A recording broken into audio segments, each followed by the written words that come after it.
Chapter 1 Pure Love God of War, ye bone worry too much. In the middle of the night, the kingdom of Nyorake is full of flames. The crisp sound of clashing fine iron, the sound of shouting and killing, and the sound of wailing broke the inherent tranquility of the night. A group of more than 100 pirates is advancing towards the palace of Nyorake Kingdom. The kingdom soldiers who came to stop them were slashed and killed by them. Little ones, work harder, the palace is right in front of us. As long as we kill them all the treasures in the kingdom's treasury will be ours. Wearing a blue captain's costume and holding a big knife, the pirate yelled at the hundreds of crew members around him. With this shout, the morale of the crew members soared like chicken blood, and they raised their weapons and shouted, "Treasure! Treasure! Kill them all! Come on!" Seeing the high morale of his men, the captain also had an excited smile on his face. Attacking the kingdom, this is really a crazy move? If it were before, they would not even dare to think about it. After all, there are more than 100 people, and they are no more than the kingdom's teeth. But this time is different. They have internal support, or it is more appropriate to have the support of former royal family members. Sure enough, it's much easier to attack according to the route given by Van Jins. According to this progress, we will soon be able to break into the palace. The treasury's treasure will soon be mine. Saying so, the captain quickened his pace and followed the attacking team. At the same time, in the palace, a young man wearing a crown and gorgeous clothes was standing in front of the window, looking at the place where the battle took place. Has my brother not appeared yet? Hearing this, the young people are behind. A middle-aged man with a fat body suddenly said with a flattering face, "Van Jins, I think he has been frightened out of his wits. Once the old king dies, he will lose his protection. How dare he appear in front of you now?" Hearing the middle-aged man's words, a smile appeared on the young man's face. His eyes turned to the place where the battle took place again. It's a pity. Fortunately, I specially prepared a big gift for him. If he doesn't show up, it will be boring. With that said, the young man turned his head to look at the middle-aged man behind him, and said lightly, "Let the ambushing soldiers go out, those despicable pirates are really disgusting." "Yes." The middle-aged man responded and stepped back quickly. At the same time, in a house in the town, Van Jins, or Zhangzhe, is standing by the window at the moment, admiring the fires in the city. Beside him stood a young man with a long knife on his back. At the rear, there stood a man and a woman, and 2 guards in armor. A series of prompts from the system kept echoing in Zhangzhe's mind. Ding! Congratulations to host for getting +2 combat value. Ding! Congratulations to host for gaining combat value +5. Ding! Congratulations to host for getting +1 combat value. Host Zhangzhe. Battle value, 147. Ability, Armament Haki, top. Observation Haki, top. Conqueror's Haki, top. Skills, Swordsmanship, advanced. Physical Art, advanced. Item, none. Warrior, Yuguyutai, to obtain the blessing of the battle. Blessing of Conquest, the strength is enhanced, and the top-level armed color and top-level knowledge color are mastered. Lottery entrance. It was also when Zhangzhe was looking at his own property panel. The guard named Darth standing behind him suddenly spoke persuasively. "Your Highness, let's evacuate quickly. His Highness Tryon has almost controlled the entire kingdom. With our current strength, we cannot defeat him." Hearing this, the female guard named Erica also echoed. "Yes, Your Highness, the most important thing is that you are alive, and Princess Elsa's painstaking efforts cannot be wasted." Hearing the persuasion of the 2 guards, Zhangzhe turned his head calmly. "Don't call me Your Highness anymore, the king has already expelled me from the royal family. And, I even gave myself a new name, called Zhangzhe, isn't it nice?" Zhangzhe, that was his name before time travel. But when the 2 guards heard this, their pupils shrank in fright, and they exclaimed in surprise, "His Royal Highness Van Jinsi? This is not acceptable. How can you give up on yourself?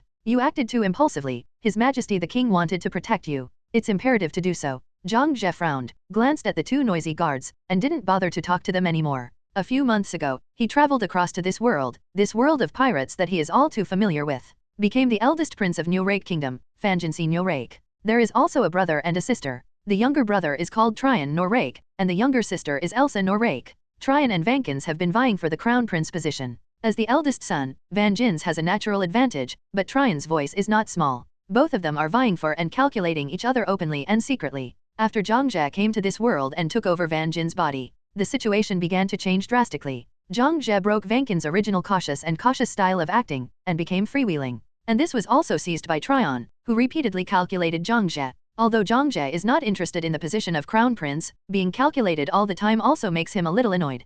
Zhangzhe, who was busy collecting information and confirming the world, had no time to deal with Tryon's mess. And this also caused the people of the Tryon faction to become more and more rampant. Even people from the Van Jins faction defected to Tryon's men because of this. It was nothing. After all, Zhangzhe didn't care if these people went or stayed. Until the arrival of a banquet, Zhangzhe, who had not made any obvious movements, was regarded as a paper tiger by the ministers of the Tryon faction. Even with the status of the eldest prince, they still dare to openly ridicule Zhangzhe. If it were Van Jins, maybe he would have to endure it. After all, Tryon was stronger than others, and Vankins could not take advantage of it, and he might be caught if he was not careful. If you want the throne of the king, you have to be patient, and you can't be arrogant. But Zhang Jie, who doesn't care about the throne himself, is different. Being so blatantly ridiculed, how could he be so angry? He drew his sword and chopped off the heads of 4 or 5 ministers on the spot. If it wasn't for being stopped by the guards, all those ministers who were nagging would have been hacked to death by Zhang Jie. As for the consequences of killing the minister, it was Zhang Jie who was accused and scolded by many ministers, and then the king was furious and expelled Zhang Jie from the royal family to calm down. In the battle between the two for the crown prince position, Tryon finally declared victory. This is not over yet. After Zhang Jie was expelled from the royal family, Tryon started to act secretly again. And within a month, they sent people one after another, trying to kill Zhang Jie secretly. But unfortunately, the people sent by Tryon were not only killed by Zhang Jie and his guards. It also allowed Zhang Jie to obtain a large number of conquest points and the top conqueror's haki, and at the same time summoned a conqueror from all worlds, the pure love god of war Yi Gu Yutai. Tryon saw that the dark power could not kill Zhang Jie, so he murdered the king and put the blame on Zhang Jie. It is said that Zhang Jie had a grudge and assassinated the king. Then he clearly dispatched troops to chase and kill Zhang Jie. As soon as the news of the king's death came out this morning, Tryon simultaneously closed the ports he entered and exited, restricting all ships from leaving. And there is a curfew in the whole city. No one can go out at night until Zhang Jie is caught. Chapter 2 Conqueror. Seeing that Zhang Jie was indifferent to persuasion, Erica turned her attention to Yi Gu Yutai, who was beside Zhang Jie. Hey, you also say a few words to persuade your highness. Yi Gia, who was lying on the gun suddenly, was too stunned, as if he couldn't react. Then he pointed to himself, and confirmed to Erica with some doubts.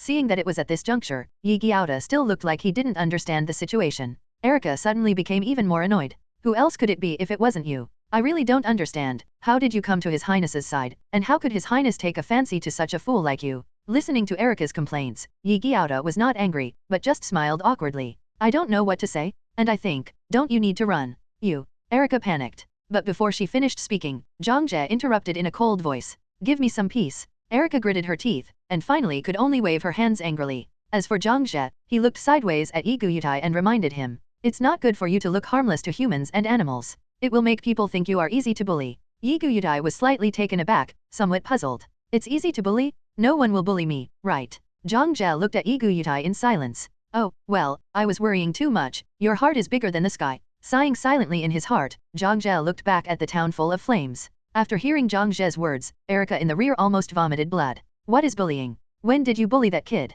And this guy who has only been here for less than a month, what is he? Why can you get His Highness's favor? How long has he been here? His Highness is protecting him everywhere. My protection for 7 or 8 years can't compare to this kid's few words of slander. Thinking of this, Erica was even more dissatisfied. Your Highness, please forgive me, you don't really want to use those pirates to bring down His Highness Tryon, do you? Not to mention how weak those despicable pirates are. How could they be able to defeat the kingdom's army with more than 100 of them? Just sending out a night order by the way is enough to wipe out all these pirates. Listening to Erica, who was still chattering, Zhang Jie was obviously a little upset. But seeing that she had been faithfully serving him during the past few months of his arrival, Zhang Jie still held back the idea of shutting her up completely. The pirate group of more than 100 people really has an indistinct relationship with Zhang Jie, because he was the one who encouraged those pirates to attack the palace. But it would be wrong to say that Zhang Jie wanted to rely on their strength. Zhang Jie and the pirates are obviously allies. But in fact, Zhang Jie didn't take them seriously at all. In Zhang Jie's eyes, these pirates were not even cannon fodder. The reason why they were encouraged to attack the palace was just because of Zhang Jie's whim and wanted to see the outbreak of war. All of this is out of interest. If Zhang Jie has any capital to be so rampant, then his own strength is his capital, and the top conqueror's haki is his capital. Yi Gu Yutai is his capital? In the past few months in Nyorake, Zhang Jie has long been clear about the level of the kingdom's strength. In the huge kingdom, there is not even a single person who has mastered haki. Not to mention that Yi Gu is too worried. Even Zhang Jie has enough strength and confidence to destroy this entire country. In the face of absolute strength, no matter how many soldiers and horses there are, it is just a number. Just at this time, the system prompt that had been echoing in Zhang Jie's mind suddenly disappeared. Zhang Jie immediately understood that the pirate group of more than 100 people was probably killed by the army of the kingdom. A smile appeared on his face, and Zhang Jie checked his attribute panel again. At this time, the battle value has exceeded 200, reaching 213. It took more than 100 people to produce this combat value. They are weak enough. Zhang Jie murmured to himself. The more intense the battle and the stronger the enemy, the more battle points the system will give back. Zhang Jie has already figured out this point. However, although both the pirates and the kingdom are weak, at least they have produced a little bit of value. More than 200 battle points, just enough for him to draw a prize once. Entering the lottery page of the system, Zhang Jie decisively started the lottery draw. Ding! Battle value -200. Ding! Congratulations to host for summoning the conqueror from Hokage world, Uchiha Obito. Ding! Congratulations to host for obtaining the ability of conqueror, Kamui space. Host Zhangzhe. Battle value, 13. Ability, Armament Haki, top. Observation Haki, top. Conqueror's Haki, top. Skills, Swordsmanship, Advanced. Physical Art, Advanced. Item, none. Conqueror, Obito Yuta, Uchiha Obito. Lottery entrance. Chapter 3 White Mask, Obito is here? Hearing the series of prompts from the system, a smile appeared on Zhangzhe's face. Although one of the abilities of the conqueror can be obtained, it is within Zhangzhe's expectation. But it was undoubtedly a big surprise to get the Kamui space. Coupled with Yu Guyutai's reversal technique, Zhangzhe has mastered 2 heaven-defying abilities. There are also 2 powerful fighters, Obito and Yuta. Even if you face one of the 4 emperors, even if you can't beat the opponent's entire group, it's completely useless. Now that the group of pirates can no longer fight, it's time for them to leave. Put an end to this matter. In the kingdom of Norarake, the delay has been too long. During this time, Zhangzhe has not left Norarake. One is because Tryon has not been killed yet, and the other is because of bad taste. He wanted Tryon to feel the joy that the victory was right in front of him, the throne was right in front of him, and the mountain top was right in front of him. Then, destroy his joy and hope together. He stepped on Tryon, who was about to reach the top of the mountain, and plunged into the abyss. Presumably at that time, Tryon's expression should be very interesting, right? Thoughts fluctuate in my heart. A playful smile appeared on Zhangzhe's face. Let's go, it's time for us to play. Zhangzhe turned around slowly and walked out of the room. Seeing this, Yi Guyutai followed immediately. But Erika and Das on the side were stunned. Walk? Appearance? Where is this going? With doubts in his mind, Das asked quickly. Your Highness? Where are you going? Erika on the side also wanted to ask. But before she could speak, Zhangzhe's flat voice came over. The royal palace? Go and meet my filial brother. Hearing this, both Erika and Das were stunned for a moment, wondering if they heard it wrong. But when they saw Zhangzhe open the door and walk towards the palace, they reacted immediately, and they heard correctly. Thinking of Zhangzhe going to the palace like this, both Erika and Darth were so frightened that their hearts jumped into their throats. Don't care too much anymore, the two hurriedly followed up and persuaded. Your Highness? No, if you go to the palace now, you are going to die. Yes, Your Highness? His Highness Tryon has been looking for you. If you appear in the palace, he will definitely not let you go. Don't forget, you are still charged with patricide. What you should do now is to leave Norarake, and then look for opportunities to prove your innocence, expose the truth of the matter, and bring down Tryon. Listening to the chattering words of Erika and Das, the impatient Zhangzhe stopped walking towards the palace, looked back at the two of them sideways and said indifferently, You don't have to follow me anymore. From now on, you are free. Hearing this, Erika and Darth's expressions changed. In the next second, both of them raised their hands and beat their chests together, and retorted firmly, We don't need freedom. We are His Highness's people by birth, and His Highness's ghosts when we die. It doesn't matter if we die, but Your Highness, you can't do anything. Looking at the look of the two of them dying, Yi Guyutai scratched his face in embarrassment, and said, Actually, it's just that Otoko Yuta hasn't finished talking yet. Erika snorted. Shut up? Is that the Highness you bewitched? I'll kill you right now. After saying that, Erika was about to pull out the long sword hanging from her waist. Clang. Yi Guyutai also changed his face at this moment, and said hastily, Rika, don't come here. It's okay, I'll take care of it. Also at the same moment, Erika felt a chill run down her spine, but in the next second, it disappeared again. Otoko Yuta also breathed a sigh of relief at this moment. But Erika, who didn't know why, still wanted to make the next move. Zhangzhe, who discovered this, immediately said in a cold voice, Stop it, Erika. Seeing that even at such a time, Zhangzhe still has to protect Yi Guyutai and stop himself, Erika suddenly shouted with grievances in her heart, Your Highness. However, Zhangzhe's face remained calm. Don't make me repeat. If you want to follow, you have to obey me. You are not allowed to act without my order. If you want to leave, feel free, I won't stop you. Seeing that the atmosphere was not quite right, Das gently tugged on Erika and called out, Erika, calm down. Glancing sideways at Darth, Erika gritted her teeth, finally put down her sword, and lowered her head in disappointment. It is also at this time. In the dark alleyway beside him, there was a sudden sound of gentle footsteps. Da-da-da. Hearing the movement, Erika and Darth were both startled. In the next second, Erika ran to Zhangzhe's side with a long sword in hand, and reminded him with a vigilant expression, Your Highness, be careful, someone is coming this way. Right now is the time of curfew in the whole city. According to the order issued by Tryon, no one is allowed to go out at night. At this time, there are still footsteps and people wandering around, so it is probably not a good person. However, the person who heard the sound of footsteps has not yet arrived. Zhangzhe opened his mouth to explain. Don't be so nervous, it's one of your own.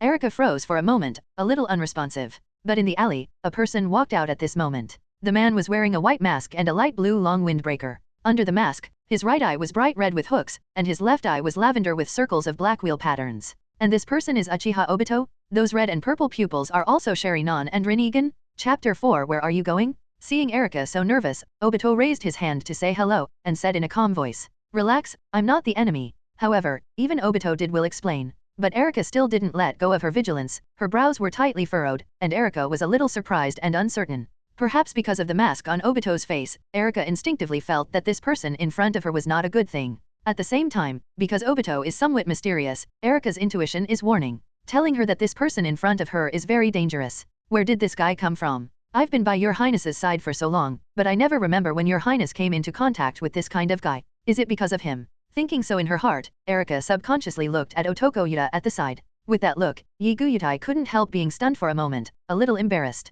Although I found the vigilance and puzzlement in Erika's heart. But Zhang Jie doesn't have the heart to explain anything now. Well, here we are. Go, I've been here long enough. As he said that, Zhang Jie ignored him and walked towards the palace. Yugi Ota and Obito didn't say much, just followed Zhang Jie's pace. But Erika and Das were stunned after hearing Zhang Jie's words.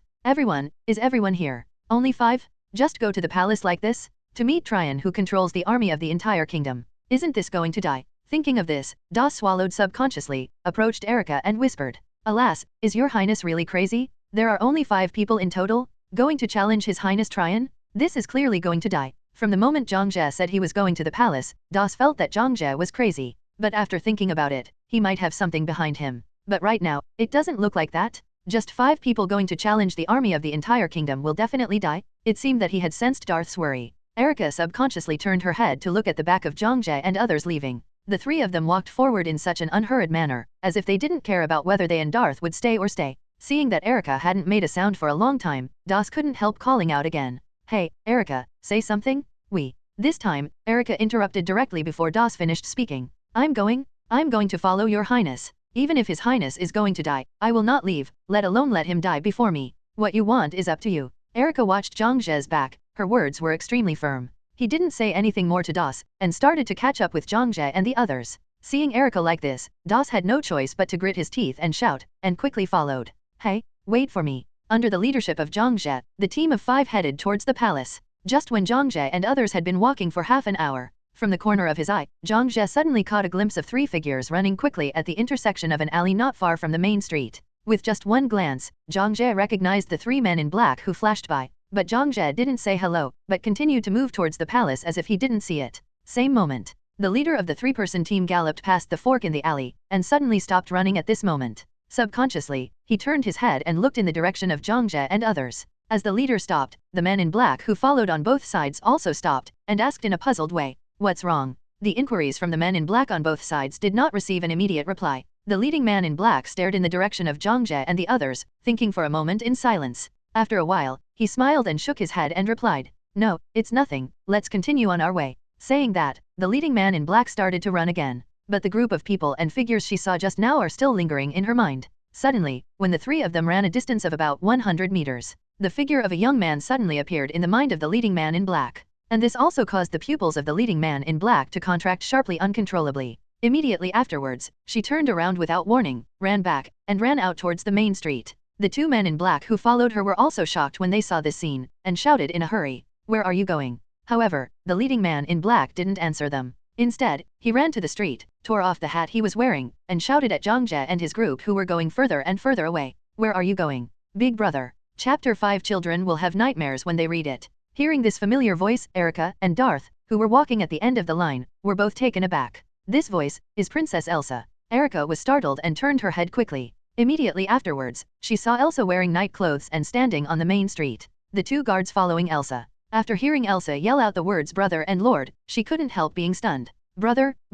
That's His Royal Highness Fankins. Why is he here? That direction is heading for the palace, right? Shouldn't he be going to the port and leaving New Rake? The 2 guards were a little surprised. Elsa stared closely at the back of Zhang Jie who was rushing towards the palace. "I can't be wrong. I can't admit my mistake. That figure from the back is my brother." Elsa affirmed it over and over again in her heart, at the same time waiting for Zhang Jie's return. It's a pity that Elsa who was waiting didn't get a response from Zhang Jie. Zhang Jie didn't even stop to look back at Elsa even once. His pace is not slowing down, and his goal is clear, only the palace. Seeing that Zhang Jie didn't stop for a long time, Das was also a little anxious, and hurried forward to remind him. Your Highness, it's Princess Elsa. Princess Elsa is calling for you. I know. Zhang Jie responded lightly without even looking at Das. How could Zhang Jie not know what they all knew? At the fork in the alley, Zhang Jie had already recognized Elsa. Didn't say hello, just didn't want to meet her. Because once they meet, things will become troublesome, and noisy persuasion will definitely chatter. Zhang Jie didn't want to listen to these troublesome nagging.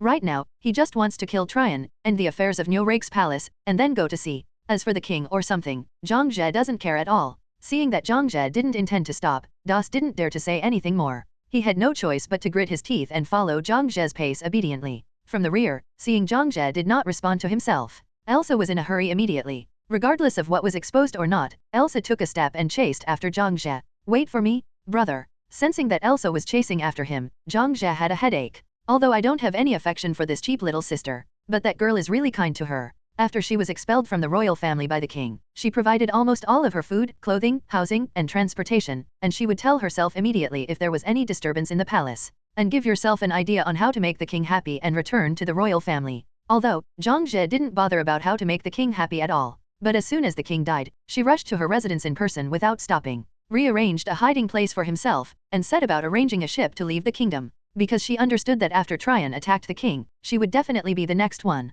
When she left in the morning, she did not forget to tell herself not to go out, and to be careful of the patrolling guards, so as not to be spotted by them. Before this day came, she came to look for herself again. You can guess without thinking, it must be that she has not received the news of her evacuation for a long time. She was worried and rushed over. It seems to have seen Zhang Jie's troubles. Obito on the side looked at it, and then asked in a flat tone, should I stop them? Zhang Jie was lost in thought. After a while, he sighed softly. No, just let her nag for the last time. Obito stopped talking nonsense after hearing this. Elsa's shouts also moved from far to near under the passage of time. Brother, wait for me.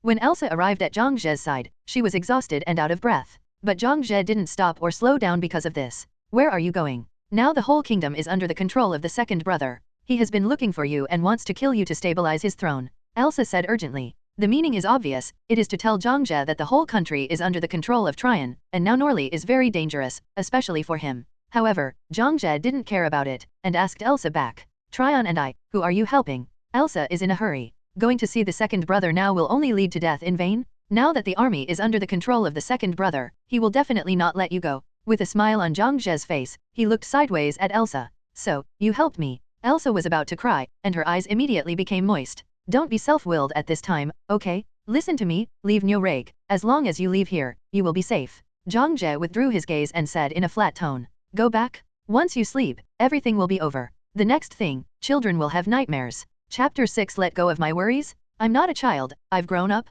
I'm no longer the little girl who needed my elder brother to protect me. Elsa strongly refuted Zhang Jie's words. But Zhang Jie didn't care about it. Seeing that Zhang Jie didn't take in the oil and salt, and just refused to listen to persuasion, Elsa became even more anxious. I won't just stand by and watch you send me off. But this time, Zhang Jie hadn't waited for Elsa to finish speaking. Then she raised her hand to interrupt what she was about to say, and said leisurely, Give it up, Elsa. You can't persuade me, and you can't stop me. Zhang Jie's words are firm and unquestionable. This also made Elsa stunned for a moment, and she was about to cry. Why, brother, why can't you listen to my advice? If you go to the palace, you will really die. Second brother will not let you go. Just as Elsa's voice fell, a burst of dense footsteps suddenly came from the end of the main street. Da-da-da-da. This sudden change surprised Elsa, and she didn't bother to persuade Zhang Jie. Not good. It must be the patrolling guards coming this way. Let's leave quickly. With that said, Elsa was about to pull Zhang Jie away. But the moment when Elsa's hand touched Zhang Jie, Elsa's hand passed directly through Zhang Jie's. Seeing this sudden scene, Elsa's pupils couldn't help shrinking slightly for a while. Then he raised his head abruptly, looked at Zhang Jie in surprise and said, Brother. Zhang Jie's forward pace finally stopped at this moment. In front, about 20 or 30 patrolling guards wearing armor also spotted Zhang Jie and others at this moment. The leader was wearing a gold-plated armor with a knight's long sword on his waist. And this gold-plated armor is enough to show that he has an extraordinary status. Before Zhang Jie could speak, after discovering Zhang Jie, the knight in gold-plated armor, there was a burst of excited laughter. Ha ha ha, Fan Jins, you are here. Ha ha ha, this is really great. I am still wondering where to find you. I didn't expect you to come to the door yourself. While speaking, the leader had already pulled out the long sword at his waist. Seeing the appearance of the man who drew the sword clearly, Elsa's face also changed slightly. Tracy. Zhang Jie looked sideways at Elsa and asked, You know him? Your man. Elsa looked sideways at Zhang Jie, a little suspicious that Zhang Jie was joking with herself. Don't be kidding. He is one of the 3 most powerful fighters under the second brother. Even if his strength is in the entire kingdom, he can still be ranked. It was also the moment when Elsa's voice fell. Erika and Das immediately ran in front of Zhangzhe. Your Highness, you and the princess retreat first, and we will break the queen for you. Elsa also looked at her 2 guards. Lorna, Heidi. The 2 female guards took a step forward upon hearing this. Leave it to us. At this time, Zhangzhe also greeted calmly. Since they are from Tryon, there is no need to keep them, let's kill them all. Hearing this, Yi Guyutai, who was standing beside Zhangzhe, responded immediately. Clear. This answer made Obito, who was about to make a move, pause for a moment. Looking at Obito Yuta, who was removing the sword from his back, Obito thought about it and proposed. Why don't you let me end this battle directly? Yi Guyutai heard the words, waved his hand politely, and declined politely with a smile. No, don't bother you to do it, I will deal with them. Don't worry, it will be soon, just wait a moment. Yi Guyutai had a smile on his face, and he untied the long knife that had been carrying behind his back, and held it in his hand. Glancing at Tracy, Yi Gia strode forward. Even if the opponent has 20 or 30 people, he is not afraid at all. Clang. The long knife was unsheathed, and there was a pleasant trembling sound.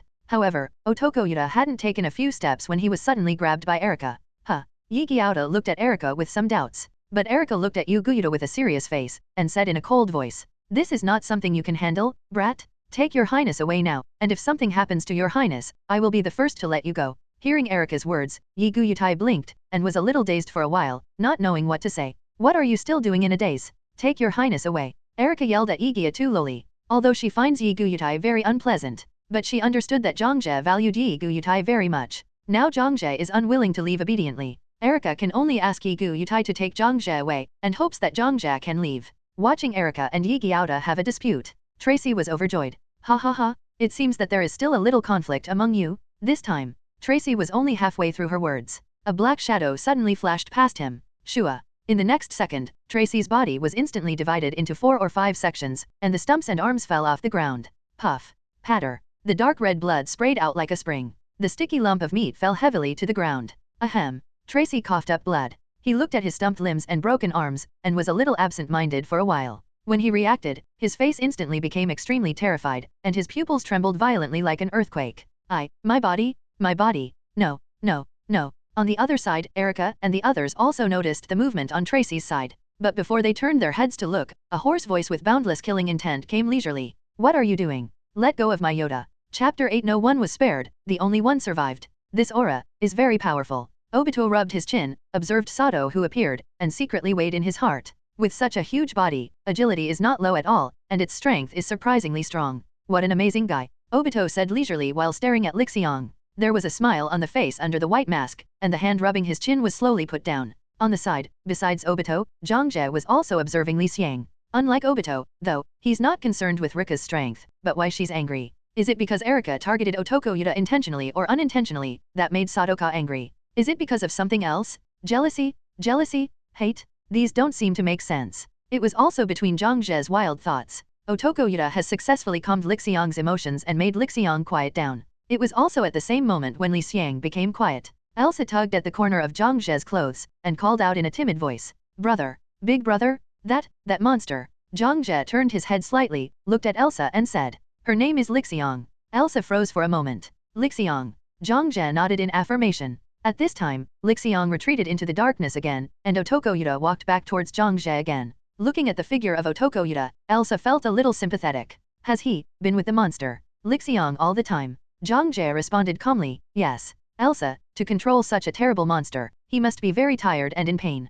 Zhangzhe smiled and corrected, you are a bit rash, Elsa. Among them, there is no control over those messy things. The two of them are pure love. Elsa was stunned for a moment, and looked at Otoko Yuta who was walking towards this side in disbelief. Pure love. Without continuing the discourse, Zhangzhe turned to ask Elsa, ever wanted to be the king of Nurake? When Elsa heard this, her pupils suddenly shrank uncontrollably. All kinds of guesses and ideas fluctuated in her mind, so that Elsa was stunned in place. In the end, there was only one thought that kept circling in his mind. Why did brother ask this question? Is he jealous of me? Thinking that I also want to compete with him for the position of king. It seems to have seen through the thoughts in Elsa's mind. Zhangzhe explained in a calm tone. Tomorrow morning, I will leave Nurake. If you want to be the king of Nurake, then when the sun rises tomorrow, you will be the new king of Nurake. Of course, you can also choose to be an ordinary person, or keep the status quo. I have been kicked out of the royal family by the old king, and I am no longer your former brother. Maybe after tonight, you will have no one to rely on. let you be free to choose your own life, and be careful and bold to do what you want to do. Before I leave, I can give you the last gift. With that said, Zhang Jie stepped forward and walked out without waiting for Elsa to reply. Don't rush to answer me right away, I will go all the way to the palace along the main street. If you ever figure it out, you want to become the king of the Nyorake kingdom, come to me along the main street. If you don't want to, then don't follow. Thinking of Erika and Das, Zhang Jie turned his head to look at Erdeo again. You don't have to follow me anymore. From now on, you stay by Elsa's side, and protect her well. After that, Zhang Jie went straight to the palace. Yu Guida and Obito also glanced at Elsa and the others, then turned and followed Zhang Jie's pace. Quiet. An eerie silence. Elsa and the others were all in a daze. Beneath that dazed expression was a heart that had already set off a turbulent sea. What did I hear? His Royal Highness, you actually want Princess Elsa to be the queen of the kingdom of Nyorake. Is this serious? He doesn't want the position of king anymore. I'm not dreaming, are I? Both Rona and Heidi were shocked physically and mentally, but Elsa, who reacted, didn't even think about it, and chased after Zhang Jie directly. However, her purpose is not to be a king. Instead, first ask clearly, what does Zhang Jie mean by these words, and what does he want to do? What does it mean that as long as you think about it, you are the next king of Nyorake kingdom? What do you mean he's leaving Nyorake tomorrow? What would Nyorake do if he left? What should I do by myself? Wait for me? Brother, what do you want to do? What do those words mean? Elsa was calling and chasing after her. Erika, Darth, Lorna, and Heidi were also relieved by Elsa's shouts, chased towards Zhang Jie, Elsa, and others. But when Elsa caught up with Zhang Jie didn't give Elsa the answer she wanted to know. Instead, he said calmly as usual, no need to ask, no need to say, just follow and watch. Dead people are inevitable things on your way forward. What Zhang Jie said made Elsa hold back everything she wanted to say in her heart. Everyone walked along the main street, all the way to the palace. It seems that Li Xiang made a big commotion earlier, so many of the patrolling guards rushed over in this direction. But what awaited them and greeted them was nothing but despair. The guards came in groups, and died in groups. No one was spared, only one survived. Chapter 9 Ant-like guys. Slap. Slap. Gilu. Flesh and limbs fell off, and warm red blood gushed out. On the huge main street, there were corpses all over the floor, and even the stone brick floor on the street was stained red by blood. So much so that the whole area was filled with a strong and disgusting smell of blood. Elsa didn't say anything yet. It was Erika, Darth, Lorna, and Heidi, the 4 guards who had seen blood and killed people. After seeing such a bloody and cruel scene in front of him, his face was completely pale. I have a strong fear of Zhang Jie. At the same time, in the palace, as Zhang Jie's commotion grew louder and louder, Trian's side also got the news of his appearance smoothly. At this moment, Trian's face was full of excitement and excitement. Finally can't help it. Fan Jins, are you finally willing to come out? I have been looking for you for a long time, my dear brother. With a hideous face, Trian turned his head to look at the guard on the side. Go, get my armor, I will meet him myself. The guards didn't dare to be negligent when they heard the words, and turned around to get Trian's armor. But at this time, a knight commander came out and said, Your Majesty, I'm afraid it's not good for you to go in person. After all, since Van Jins dared to show up in a big way, it proves that he has something to rely on. Although the news from the front is a bit vague, it's not difficult to judge. Van Jins should have defeated several teams of patrolling guards one after another. Hearing that the knight commander was reasoning, Trian smiled indifferently. Of course I know that he has something to rely on, but so what? Now all the power in the kingdom is in my hands. He is just a Vangans. Even if he finds a bunch of pirates to act as thugs, he can't help me. What? This time, I will not only destroy all his hopes, but also cut off his head with my own hands. After that, Trian strode out. The knight commander at the side was silent for a moment and followed Trian's pace without saying anything, because he also felt that what Trian said made sense. With royal status and support, Vankins was no match for Trian. Not to mention that Vankins has no royal status now. A mere Van Jins, in front of Trian who holds a heavy army and controls the Nyorake kingdom, can't make any big waves. When Trian put on his armor, matched his sword, and came outside the palace, a large number of soldiers have already gathered outside. Seeing Trian approaching, the knight commander immediately greeted him. The men, horses, and soldiers have all been assembled. Trian glanced ahead, and the neatly lined soldiers nodded in satisfaction.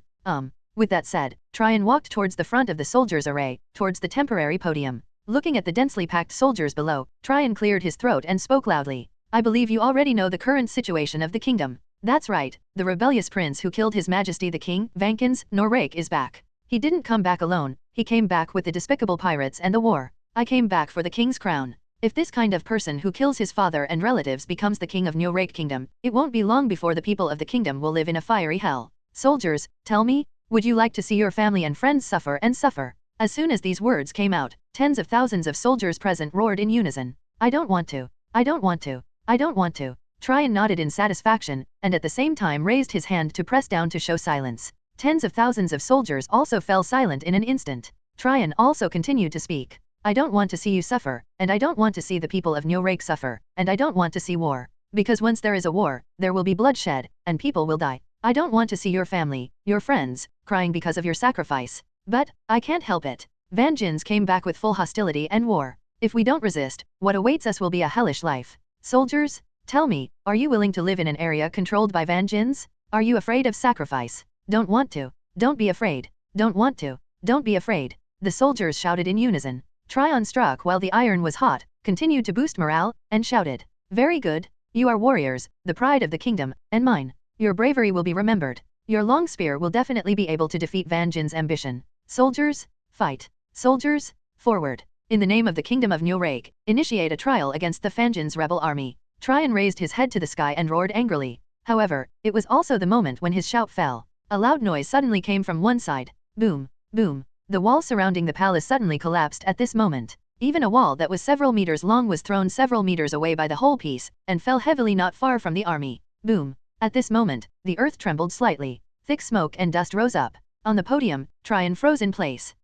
What happened? The wall collapsed. Tryon murmured in disbelief. The knight commander and a group of guards who reacted around him immediately protected Tryon behind him. Someone is coming. From the looks of it, it seems that the person who came is not good. The knight commander reminded with a solemn face. It was also at this moment that several figures appeared in the thick dust and mist. A flat voice also came out from the dust and mist. It's really a grand scene. I can hear your voices from a long distance away. As the sound came out, it was very fast. The figure of Zhangzhe came out slowly from the dust and mist. The moment he saw the person coming, it turned out to be Vanjin's. Tryon's pupils suddenly contracted uncontrollably. He exclaimed in disbelief.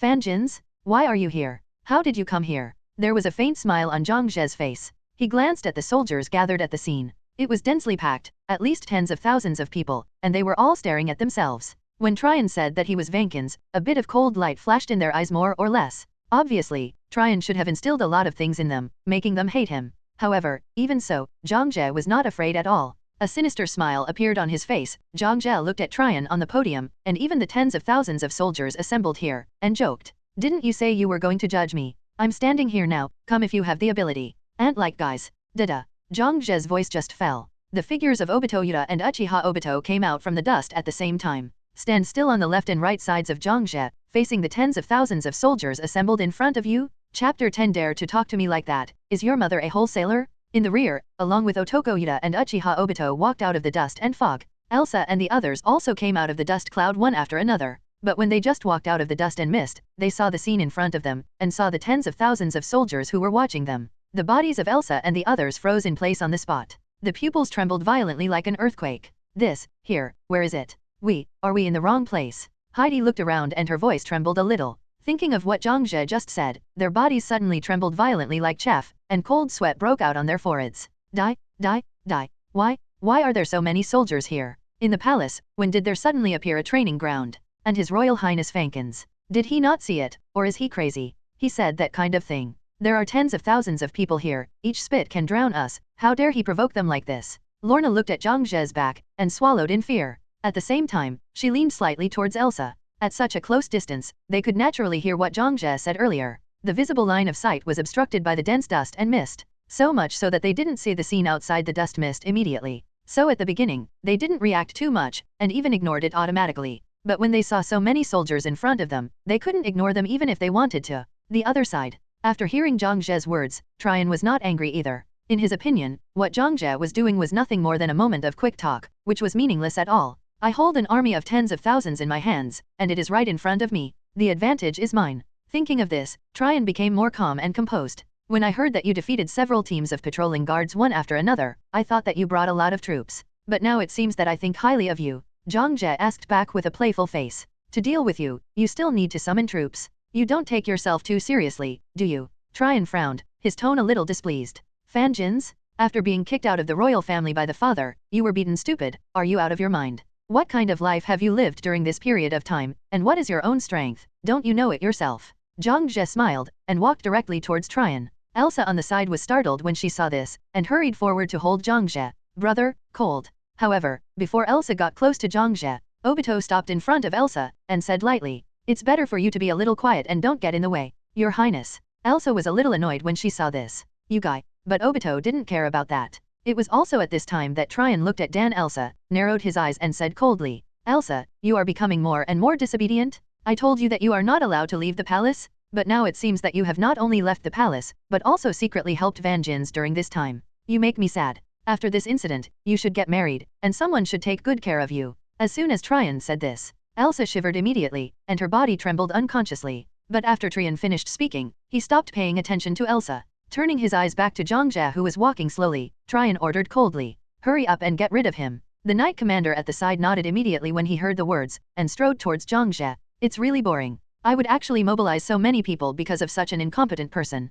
Looking at the knight commander walking towards Zhangzhe, Tryon said lightly, but after he finished speaking, he couldn't help but glance sideways at the many soldiers gathered at the side. After thinking for a while, a smile appeared on his face again. Anyway, this time is still very beneficial to me. Although I don't have the opportunity to mobilize the army to win a battle, the previous speeches have finally achieved my goal. Clang. The long sword buzzed. The knight commander in armor drew out his long sword and approached Zhangzhe with heavy steps. Click, click, click. With the heavy armor, there were crisp sounds as the knight commander stepped forward. The knight commander stared at Zhangzhe with a cold voice. Your Highness, no. Fankins? Surrender, you have already lost this struggle. You know my strength, the strongest knight commander in the court? You will not be my opponent. It's about the friendship between you and me. I don't want to kill you. But if you are stubborn, then I can only chop off your head. This is my last advice, I advise you not to. The voice of the knight commander has not yet fallen. The figure of Yu Guyutai disappeared in the same place in an instant. Buzz. When he reappeared, he was already beside the knight commander. Facing this sudden scene, the knight commander was terrified, and his pupils shrank uncontrollably. Damn. When? While the knight leader was thinking up and down, Otoko Yuda's cold voice came slowly. What are you talking about? At the same time as the words came out, Yu Guyutai took a horizontal shot with a long knife in his hand, and threw it towards the knight commander's face. The knight commander was startled, and he raised his long sword to block it. But the speed was still a step slower after all. Boom. Accompanied by a loud beating sound. The knight commander screamed in pain when he was slapped by Yi Gyauda with a horizontal knife, and flew upside down and hit the wall on one side heavily. Ugh. Call out. Boom, boom, boom. In an instant, thick smoke billowed up from the surrounding area, and the knight commander's body was directly embedded in the wall. And Otoko Yuda stood where the knight commander was standing before, quietly watching the knight commander embedded in the wall. Quiet. For a moment, the entire area fell into an eerie silence. Tryon's eyes widened even more, his face full of disbelief. Knight Commander. Chapter 11 Come out, Gedu statue? It is Elsa and Lorna and others. After seeing the Knight Commander was blown away by Yi Gyauda, the expression of shock was not unstoppable. Are you kidding me? He actually beat Leopold away. Elsa covered her mouth in surprise. At the back, Lorna felt even more turbulent waves in her heart at this moment. It was basically the hand of the monster hiding in the dark who came all the way. She alone was able to easily sweep away so many patrolling guards. The formidable strength she displayed was enough to surprise Lorna. But right now, that guy named Yu Guyutai has also shown such a powerful strength. Are you crazy? That is the court knight of the kingdom of New Rake, a man who was praised by the old king as the strongest knight in the kingdom? Now he was blown away with one move. Am I dreaming? Lorna murmured to herself in confusion. And among this group of people, Erika was the one who was hit the hardest. The strength that Yu Guyuta showed right now, just the hand that knocked Leopold into the air, is enough to prove the gap in strength between the two sides. She couldn't even see Otoko Yuda's movements clearly just now, not to mention how to take this blow. It turns out, is his strength so powerful? Then I have been. Erika's murmurs gradually died down, and her eyes turned to Zhangzhe who was walking towards Tryon. At this moment, she had mixed feelings in her heart, and there was an indescribable complex emotion. And the other side, seeing that Admiral, his subordinate, was blown away in a single encounter, Tryon's face suddenly became gloomy. Looking at Zhangzhe who was still striding forward, Tryon took 2 steps back and looked at the several guards behind him at the same time. Several guards understood immediately, and raised their hands to greet the army assembled here. Boom. As the guards waved, many soldiers immediately turned around. Point the weapons and spearheads in your hands at Zhangzhe. Tryon settled down for a while, and at the same time shouted in the direction where Leopold flew upside down. Leopold? Don't tell me, you only have this level? Don't tell me, you can no longer fight. With Tryon's shout came out. In the billowing dust and fog, Leopold, who had been slowed down from Otoko Yuda's blow, covered his face with bursts of stinging pain. Walking down the wall with difficulty, the voice responded hoarsely. Don't worry, Your Highness. I was just careless just now, and I can fight again. Hearing Leopold's words, Yi Guyuda's expression turned cold. Tryon, who received Leopold's response, also showed a smile at this moment. That's good. Hurry up, relieve. At the same time when Tryon's voice sounded, Otoko Yuda made a move again. Different from before, this time he is faster. Whoosh. Almost instantly, Otoko Yuda appeared in front of Leopold again. The dust and mist surrounding it were all torn apart on the spot by the strong wind blown by Yigu Yutai's galloping speed. Buzz. No words. Under Leopold's astonished gaze, Yigu Yutai took a sudden step, reaching out with one hand and grabbing Leopold's forehead. Immediately without hesitation, it suddenly hit the ground. Shua. Boom. The stone tile floor shattered. Boom. The huge impact force caused the entire ground to collapse, opening cracks like spider webs. Boom. Rich smoke and dust again. Seeing this scene, Tryon was no longer calm. Any fool could understand that Leopold couldn't stop that young man. Moreover, it is not difficult to judge from what the young man just said. Even if the next Leopold can fight, he will only be disabled. Even in his heyday, he was no match for that young man, let alone after he was injured. Damn it, where did Van Jins find this helper, so powerful? While cursing secretly, Tryon also understood that he couldn't wait any longer. Now the closer Zhang Jie got, the more uneasy he felt, always feeling that there was a change. He must be killed immediately. Thoughts arose, Tryon waved his hand and ordered. Take them down. Except for Her Royal Highness, if there is any resistance, I will kill them without mercy. Hearing this, Lorna, Erica and the others were all shocked. His face immediately became a little ugly. Oops, now, I'm in big trouble. Erica gritted her teeth. Heidi, protect Princess Elsa. Das, hey, 8 people against tens of thousands? This is not good. Tisk, is it a fatal situation? Lorna clenched her teeth, subconsciously looking at the man in the white mask. Her intuition was telling her that this person who had never shot before might be able to save this crisis. Hope? It can only be pinned on him. Rona thought so in her heart. And Obito, wearing a white mask, after seeing the enemy's army move. Under the white mask, he couldn't help revealing a smile and said with emotion, is it finally my turn to join the battle? I haven't exercised for a long time. Along the way, he wanted to deal with those patrolling guards a few times, to exercise his muscles a little. However, he was preempted every time, which also made him a little helpless. Now that there are tens of thousands of troops here, there is no need to worry about not mobilizing the tibia. Thinking so, Obito formed a mudra with one hand, and slowly raised his hand. Come out, Gadu statue. Chapter 12 Terror of the Top Conquerors? Buzz. The chirping sound echoed in the void. Behind Obito, ripples appeared in the space. However, it was also at this moment when Obito's spell was not yet formed. A powerful aura suddenly erupted from Zhang Zhe's body. Boom. The oppressive feeling that was as heavy as a mountain immediately enveloped the entire kingdom. Everyone, after feeling this strong and terrifying aura, their faces changed, and they were shocked. Instinctive, fearful expressions enveloped the bodies and minds of everyone present. So much so that their bodies began to tremble uncontrollably. Even Erica, Lorna, and the others shrank their pupils at this moment, and suddenly raised their heads to look at Zhang Jie. This breath? Your Highness. Erica was horrified. Lorna's eyes widened even more at this moment. Am I dreaming? This feeling of oppression that seems to be suffocating is His Royal Highness. At the same moment, Zhang Zhe's steps fell, and the top conqueror's haki unfolded in an instant. Buzz. Powerful and terrifying power surged out from Zhang Zhe's body. Even the stone brick floor under Zhang Zhe's feet collapsed layer by layer because they couldn't bear the powerful force at this moment. Boom, boom, boom, boom. The top conqueror's haki also turned into a gust of wind at this moment. With Zhang Zhe as the center, it spreads out in all directions.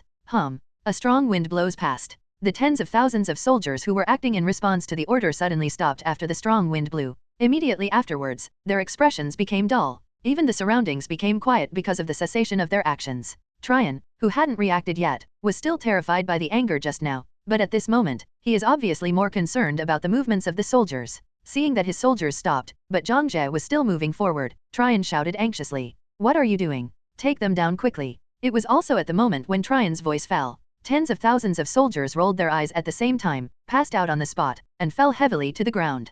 Plop, plop, plop. Boom, boom. In just one breath, the army was still standing proudly on the front line. At this moment, no one was standing, and they were all lying on the ground like corpses. Obito, who was originally planning to summon the Gadu statue, also terminated the spell, and said with emotion, it seems that I still don't have the part to participate in the battle this time. This terrifying aura, like a mountain, is really amazing. While speaking, Obito couldn't help looking at Zhang Zhe's figure. On the other side, Elsa, Erica, Lorna, and others. After seeing tens of thousands of soldiers being dealt with in an instant by Zhang Zhe, his face was filled with unbelievable shock. The pupils were shrinking sharply. Elsa turned her head stiffly like a machine, and looked at Heidi whose body was trembling and her pupils were shaking. This, my brother. At this moment, Elsa couldn't even speak clearly. Heidi was also greatly impacted by this scene. So much so that now she didn't notice Elsa at all, let alone hear what Elsa said. She just looked at the tens of thousands of people who fell down like that, and whispered with a trembling voice. Cheat. A lie? Solved an army of tens of thousands of people in an instant.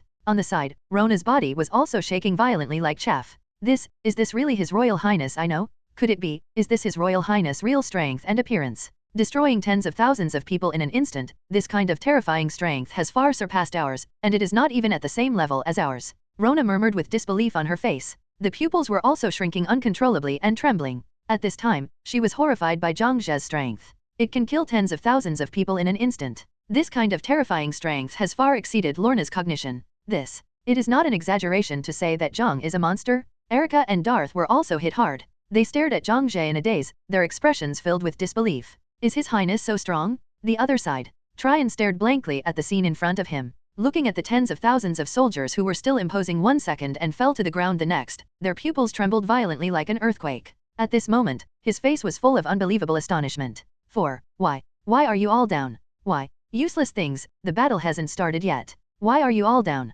Answer me, you BD. At the end of the sentence, Tryon yelled almost hysterically. You cannot deceive yourself. His greatest reliance is the king's army. But before the battle started, all the army fell, and all his subordinates also fell. There were originally tens of thousands of people, but only myself was left in an instant. But the number of people on Vankin's side has not decreased. How can I fight this? Seeing Tryon, who was out of control and no longer calm before, Zhang Zhe had a playful smile on his face and said, Tao Can. How is it? How does it feel to be sure of winning 1 second, and losing the next second? It's not bad, isn't it? Chapter 13 Set Sail. Vankins. Tryon gritted his teeth, his voice full of anger. In the next second, Tryon pulled out the long sword from his waist, and the tip of the sword pointed directly at Zhang Zhe's path. Let's have a duel. Just the two of us, let's have an upright contest. Seeing Tryon's appearance, Zhang Zhe raised his hand and greeted him contemptuously. Come on, let me teach you how to be a man. Tryon's eyes were wide open, and he ran towards Zhang Zhe without saying a word, holding the long sword. Seeing this scene, Zhang Zhe also reached out and grabbed the handle of the knife at his waist.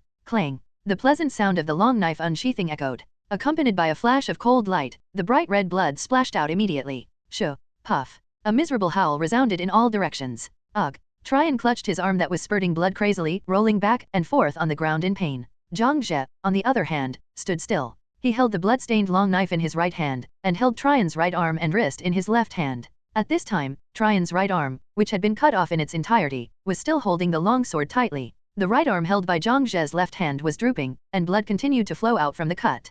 Zhang Zhe didn't mind it at all. Elsa's pupils contracted slightly after witnessing this scene. Brother's swordsmanship, better. On the side, Lorna swallowed with some difficulty, looked at Elsa, feeling terrified. Your Highness, it's not just the sword skills that are more exquisite, it's just a big step up. His Highness's swordsmanship was very good before, and he could last more than a dozen rounds in their hands. Now, let alone a dozen rounds. I'm afraid it doesn't take 3 rounds to kill myself. Not to mention Tryon's swordsmanship, just Zhang Zhe's strike just now, even if he went up, his arm would only be chopped off in the face of that blow. She didn't even see the movement clearly, let alone pick it up. Thinking of this, Lorna felt inexplicably cold, and then rubbed her right arm for a while. Yeah, still there. Shua. Zhang Zhe held the long knife and flicked it slightly to remove the blood from the knife. Immediately, he turned his head to look at Tryon, who fell to the ground and howled. For a long time, you have never surpassed me in swordsmanship. What makes you think that you can defeat me this time? Is it selective amnesia? Zhang Zhe's tone was indifferent, and after discarding Tryon's severed arm, he walked slowly towards Tryon. At this time, Tryon subconsciously stopped howling. The instinct of fear prompted him to keep moving backwards, trying to keep a distance from Zhang Zhe. However, how could he be faster than Zhang Zhe? Coming in front of Tryon, Zhang Zhe stepped on Tryon's body, and at the same time held the long knife behind his back, stabbing it into the ground next to Tryon's neck. Gilo. Tryon swallowed with difficulty. The fear of death enveloped his body and mind at this moment, causing him to shed 2 lines of tears. With an expression full of pleading, Tryon looked at Zhang Zhe and spoke hoarsely. Brother. Big brother? I don't want the throne anymore, I don't fight for it. I know that what I have done to you during this time is too much. I am willing to leave the royal family, leave Nurek, and never come back. I just ask you to forgive me and let me live. Listening to Tryon's crying pleading words, Zhang Zhe couldn't help falling into silence. After all, he is also his younger brother, so he should not kill him so cruelly. How should I put it? You are also my younger brother. As an elder brother, you should be kinder. After finishing speaking, Zhang Zhe held the handle of the knife and slowly pressed it down obliquely. Bah! The sharp knife cut the flesh of Tryon's neck, and the bright red blood flowed out. This time, the fear in Tryon's heart was assured. Struggling, howling in pain. Brother grows up. Before Tryon finished speaking, Zhang Zhe made a silent gesture with a gentle smile. SHH, don't make noise, don't struggle. If you accidentally cut yourself, you will die. Tryon froze when he heard this. At this moment, he didn't struggle anymore. He just looked at Zhang Zhe like that, and shed 2 lines of tears in gratitude. Thank you, I will definitely leave Nurek, and I will leave tonight and never come back. Nurek will definitely be more prosperous with you as a brother. Zhang Jie didn't answer, but smiled faintly. As the long knife penetrated deeper into Trion's neck, a large amount of viscous and bright red blood also gushed out. Puff. Trion's body began to twitch uncontrollably. He widened his eyes and stared at Zhang Jie, a look of astonishment and disbelief. You. Only this time, Trion couldn't get his words out. Zhang Jie cut off his head completely. Even before Trion was about to die, he still felt that he had hope of living. After watching Trion's death, he still maintained his astonished head. Zhang Jie couldn't help feeling emotional. Is there still a bit of the virgin in the bones? It's just that we have been together for a few months, and we have become kind to him. I'm really speechless. Thank you for thinking about where to put him after making him a human pig. Slandering a few words in his heart, Zhang Jie raised his head and looked at Elsa. At this time, Elsa was obviously frightened after seeing Zhang Jie kill Trion, and her face was a little pale. Seeing this, Zhang Jie narrowed his eyes with a smile. Maybe. I'm afraid to scare this girl. Putting aside the thoughts in his head, Zhang Jie looked at Elsa and ordered. Go help me prepare a boat, I'll sail tomorrow morning. It doesn't matter whether Elsa agrees or not, Zhang Jie said, turning his head to look outside the palace. Yo-Yo whispered with a smile on her face. Now, it's time to find those ministers who have broken their mouths and talk about old times. The next day, the sky was misty. New Rake Kingdom Port. The three men walked slowly towards a medium-sized ship.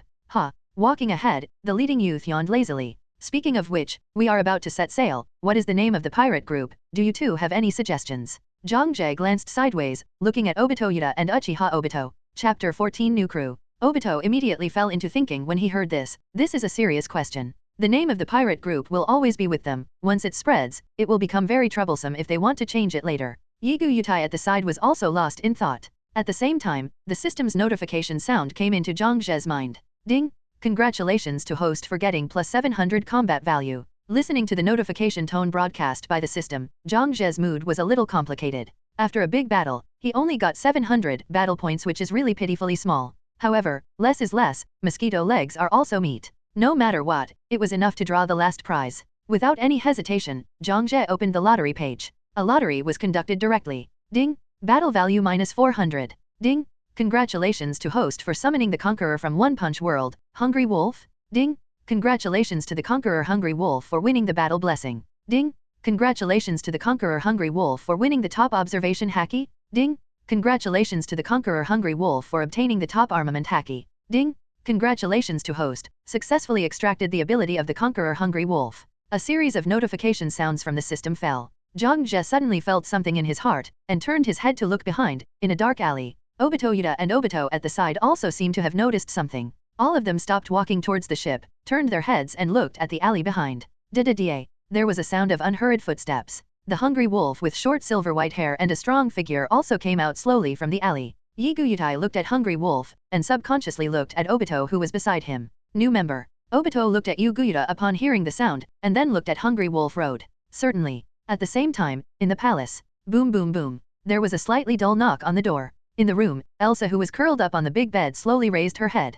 At this time, her eyes were a little red and swollen, obviously she had cried. Who? A hoarse and crying voice came from Elsa's mouth. There was a moment of silence outside the room before a female voice came. It's me. Your Highness Fangency is leaving. Are you really not going to see him off? Elsa buried her head in her knees without making a sound. Rona, who was outside the room, heard that Elsa hadn't responded for a long time, so she could only sigh, turned, and left. Boarded the ready ship. Zhang Jie, who was already tired, greeted Yigu Yutai and the others. I'll leave the rest to you. I'll find a place to sleep first. After finishing speaking, Zhang Jie walked into the cabin under the astonished eyes of Yigu Yuta, Obito and Hungry Wolf, and went to sleep in a room. The three stood on the deck for a long time. Yigu Yutai suddenly looked at Hungry Wolf, and asked curiously, can you sail a boat? Hungry Wolf turned his head and glanced at Yigu Yutai. After a moment of silence, he withdrew his gaze and said calmly, No, I haven't opened such a thing before. Yigu Yutai was a little embarrassed. Neither do I, Mr. Obito. Obito rubbed his chin in thought for a moment, then looked up at the mast sail above. The boat is driven by the wind. Put that thing down and the boat can move. Yigu Yutai and Hungry Wolf heard the words. Soon the sails of the ship were lowered. Boom. As soon as the mast sail was lowered, it was blown inflated by the sea breeze. But several people waited for a long time, but the boat still stayed in place. Otoko Yuta and Hungry Wolf blinked. He couldn't help turning his head to look at Obito curiously. Why is the boat not moving? Obito was lost in thought. It shouldn't be. Logically speaking, that's right. While Obito murmured. Suddenly there was a strong sea breeze blowing.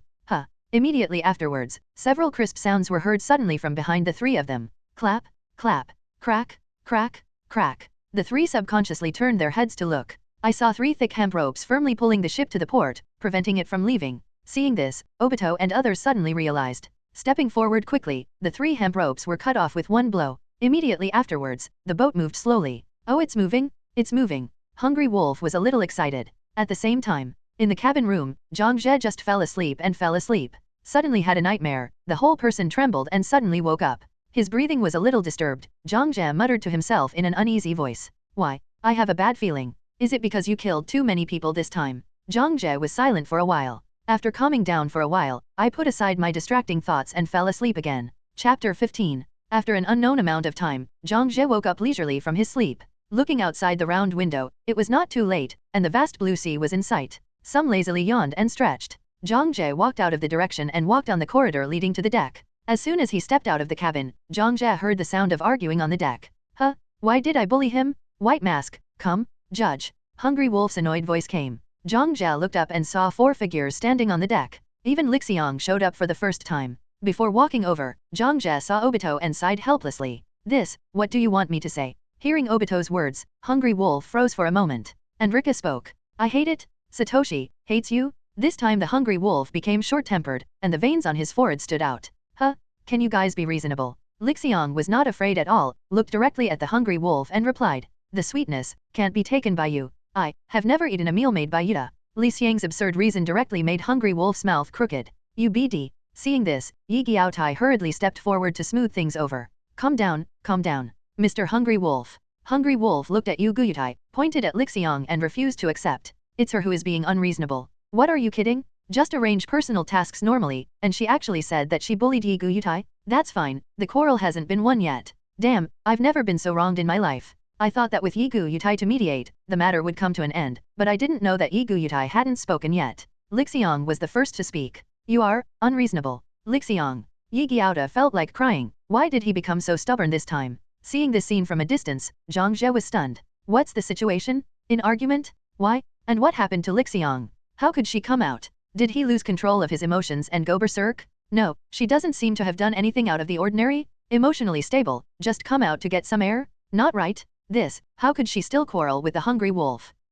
What are you guys doing? We had a great chat. Zhang Jie walked towards them with curiosity and doubts. At the same time, Yi Guyutai and others also noticed Zhang Jie's arrival. Yi Guyutai scratched his head in embarrassment, wanting to say something, but didn't know how to say it for a while. Seeing this, Obito on the side laughed and explained. We are assigning daily tasks. We originally planned to ask Yuta to cook, but Sadoka disagrees. With Obito's explanation in this way, Zhang Jie can guess a lot. Inexplicably feeling a little funny, Zhang Jie looked at the Hungry Wolf and laughed and joked. Can you quarrel over such a small matter? Hungry Wolf felt a little helpless. I didn't intend to quarrel with her at the beginning, it was she who was unreasonable and pestered endlessly. Just as Hungry Wolf finished speaking, Li Xiang suddenly appeared again. Report, villain. As soon as these words came out, Hungry Wolf was so excited that the veins on his forehead popped up. Huh? You guy, what are you talking about here? Yi Giaotai hastily covered Lixiang's mouth, and at the same time apologized to Hungry Wolf. Sorry. Okay, Rika, stop making trouble. Seeing this, Zhang Jie at the side was also a little dumbfounded. For the quarrel among the crew members, Zhang Jie is not disgusted, and even thinks it is good.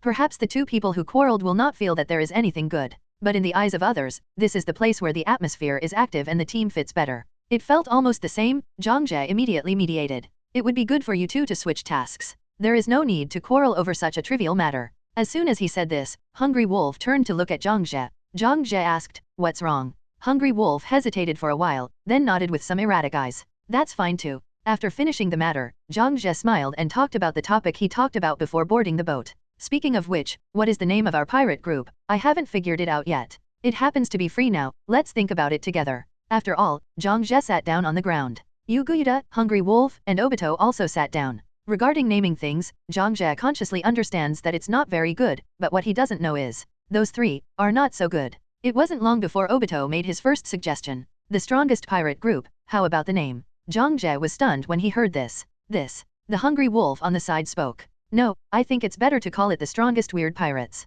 Zhang Jie, huh? Obito thought for a moment, then retorted. No, I think the strongest conqueror pirates are better. No, it's better called the super weird pirates. No, the super strongest pirates are even better. Super invincible pirates are even better. Listening to the dispute between the 2, Zhang Jie who was sitting on the side was numb. He opened his mouth and wanted to say something, but for a while he didn't know what to say. Is Obito someone with this personality? This is not right. Was he taken away by a fae? It was also when the dispute between Obito and Hungry Wolf was fierce. Yiguyutai slowly raised his hand, and tentatively made a suggestion. Well, why don't we call it Mercy Pirates? As soon as these words came out, Obito and Hungry Wolf, who were arguing, suddenly stopped listening. In an instant, there was no sound on the deck. A little stiff, Obito and Hungry turned their heads and looked at Otoko Yuta. What did you say? Yi Gyauta looked at the expressions of Obito and Hungry Wolf, and said cautiously, the Mercy Pirates. Obito and Hungry Wolf looked at each other, and they both bowed their heads and fell silent. After a while, Zhang Jie looked up at Yiguyutai and said,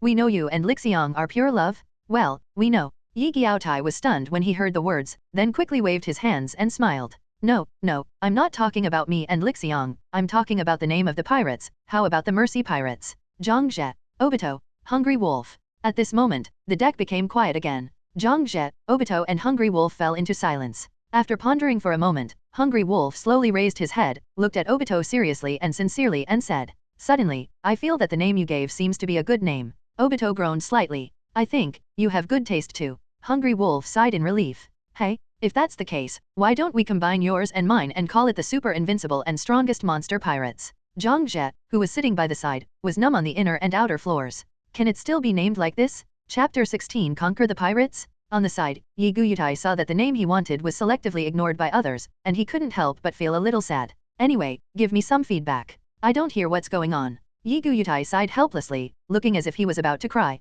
Hearing this, Zhang Jie and the three fell silent again. After a while, Hungry Wolf opened his mouth to speak. Although the name given by the White Mask is a little bit poor in taste, it's okay anyway. The name you gave will not be on the stage. Hungry Wolf's words were like a critical strike on Ping A, which dealt a heavy blow to Yi Gyautai on the spot. Is my name so embarrassing? Seemingly harboring a sliver of hope, Obito looked at Obito. Being stared at by Obito Yuta like this, Obito sighed after hesitating for a while. If I use your name, I will die. Crash. Are you a robot? Yi Gyautai asked back in astonishment. Obito smiled a little embarrassedly. No, it's mainly because I'm too ashamed. Yi Gyautai fell down on the spot. Seeing this, Obito and Hungry Wolf looked at each other. Super Invincible and Strongest Monster Pirate Group. Hungry Wolf repeated the name. Obito narrowed his eyes and spoke solemnly. I agree. Hungry Wolf immediately stretched out his hand and grinned. Then it's decided. Obito also smiled, and held out his hand to hold the Hungry Wolf. Happy cooperation. After the two talked, it suddenly occurred to them that they hadn't asked Zhang Jie's opinion. In the next second, both of them turned their heads to look at Zhang Jie and asked at the same time.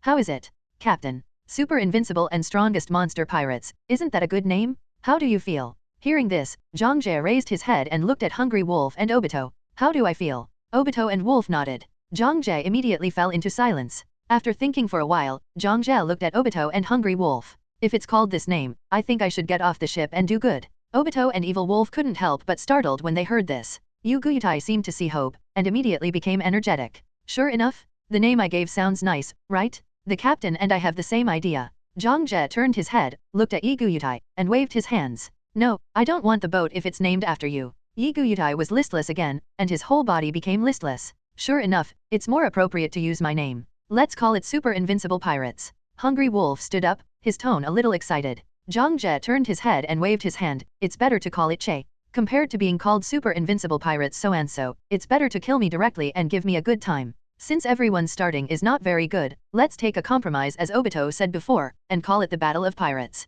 Hungry Wolf frowned slightly upon hearing this. What a shameful name. As soon as these words came out, Zhang Jie's mouth was twisted in anger. You are not qualified to say that. Hungry Wolf didn't care at all, and continued to make suggestions. Call the Super Battle Pirates. This is good. Zhang Jie, Obito, drag him to the Kamui space. Obito, okay. After a lot of twists and turns, the name of the pirates was finally finalized. Then, there was the painting of the pirate flag. After some discussion, the pattern was finalized as two white Shinigami sickles and a skull. It's a good drawing, Yuta. Looking at the pirate flag drawn by Otoko Yuta, Obito praised without hesitation. Suddenly being praised, Yi Gyauta felt a little embarrassed for a while. Really? I was worried that it would be ugly. Hungry Wolf heard the sound and came over, observed for a while, nodded and said, well, yes, there is still a lot of room for hints. Obito and Yuguyuta looked at each other in silence. Then he turned his head to look at Hungry Wolf's work. After being silent for a while, Obito looked at the Hungry Wolf and said seriously, the paste you drew is quite similar. Huh? What are you talking about, BD? I'm not drawing paste. In the same sea area, a marine warship flying the marine flag, as usual, is performing a cruise mission on the sea. Located in the lookout on the topsail, two sailors in marine costumes are observing the surrounding sea area with binoculars. Huh? What's the situation? Suddenly, a sailor frowned and put down the binoculars with a puzzled expression. Beside him, the sea soldier who was also watching the surrounding sea area also put down his binoculars and asked suspiciously, "What's wrong?" The sailor pointed to a ship way a little farther away. "Look over there." With doubts, the sea soldier on the other side picked up the binoculars and looked. Immediately afterwards, he saw that solitary ship lowering the flag that originally symbolized the belonging of the kingdom in front of him. A pirate flag with a skull painted on it was slowly raised. Witnessing all this, the sailor was stunned on the spot. What's going on here? In front of Marine, lower the flag that symbolizes the belonging of the kingdom and replace it with the pirate flag. It's like turning into a mouse in front of a cat. Chapter 17. I want you to lend us your head.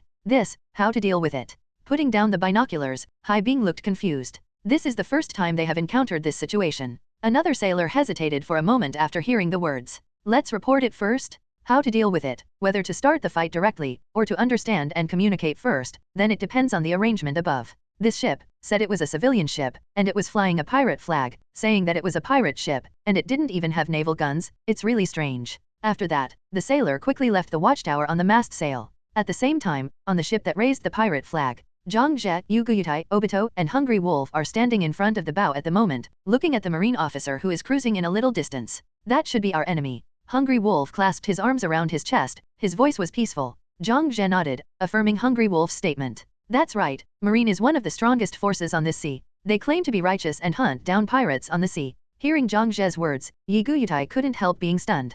Professing to be righteous, Zhang Jie said with a slight smile. Well, they can't go anywhere clean. Of course, there is still some justice, but it is of no use to us. Aside, under the mask, Obito narrowed his eyes slightly. Are you going to start our first battle with them? As soon as he heard that there was going to be a fight, Hungry Wolf immediately showed an excited grin on his face. Then let me deal with them? Just get used to it, this brand new power. However, just after Hungry Wolf finished speaking, Zhang Jie said with a smile. Don't worry, talk to them before starting the fight. Talk to them. Hungry Wolf wondered.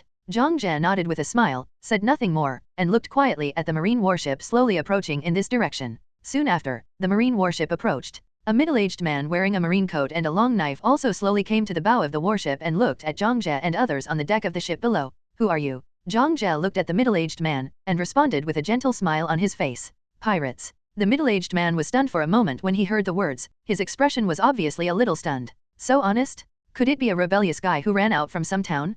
Can ordinary pirates be so calm when they see Marine? If they were real pirates, they would have run away long ago when they saw Marine, so why would they dare to wait for Marine to come over? Thinking of this, the middle-aged man took another look at Zhang Jie's boat. As stated in the report, the ship as a whole doesn't even have a single gun, and it's just a newly raised pirate flag. The scene in front of him made the middle-aged man feel that the group in front of him was a group of ignorant and rebellious teenagers. After a moment of silence, the middle-aged man put Zhang Jie's previous answer behind him and asked again. I'm asking for your name. Zhang Jie narrowed his eyes slightly, but the smile remained on his face. Zhang Jie. The middle-aged man asked again. Are you the captain? Yes. Zhang Jie affirmed. Did you run into any trouble? The middle-aged man asked with concern. This made Zhang Jie look at him twice more, and said meaningfully, it's not a trouble, it's just an unkind request. A ruthless request? What a ruthless request? The middle-aged man asked back. Zhang Jie's face remained the same, his smile was still so gentle, and he was still so harmless to humans and animals. Before I make my request, allow me to briefly introduce my crew.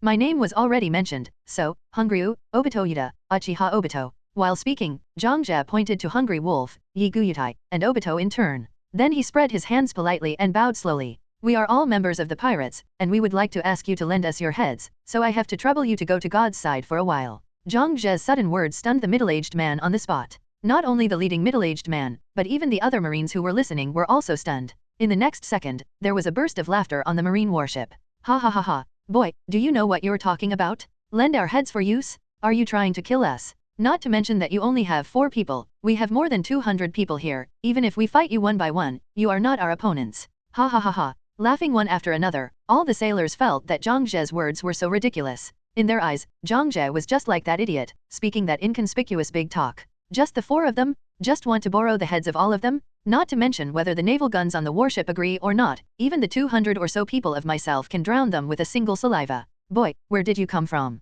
What are your parents' names? The middle-aged man in the lead smiled and leaned on the railing of the boat, looking at Zhang Jie with a smile and asking. However, even in the face of everyone's contempt and ridicule, Zhang Jie did not get angry at all. Raising his head slightly, Zhang Jie looked at the middle-aged man and said coldly, except for him not to be killed, none of the others will be left. Be careful, don't hurt him, the news here needs to be passed back. It would be bad if he died on the way back because of his injuries. As soon as these words came out, the overlapping voices of Yu Guyuta, Obito and Hungry Wolf came out at the same time. Clear. It was also at the same moment when the voices of the three fell. Suddenly, an extremely powerful aura erupted from Yi Guyutai's body. Boom. Deafening roar resounded in all directions. Behind Yi Guyutai, the space is turbulent and distorted. In the next second, Lixiang's huge figure suddenly appeared from the distorted space. The huge body up to tens of feet is fully exposed. Lixiang spread her arms and roared to the sky. The sound resounded through the sky. Roar. A huge oppressive feeling that was so strong that it seemed to be suffocating instantly enveloped the surroundings. On the marine warship carrying more than 200 people, the original laughter stopped abruptly.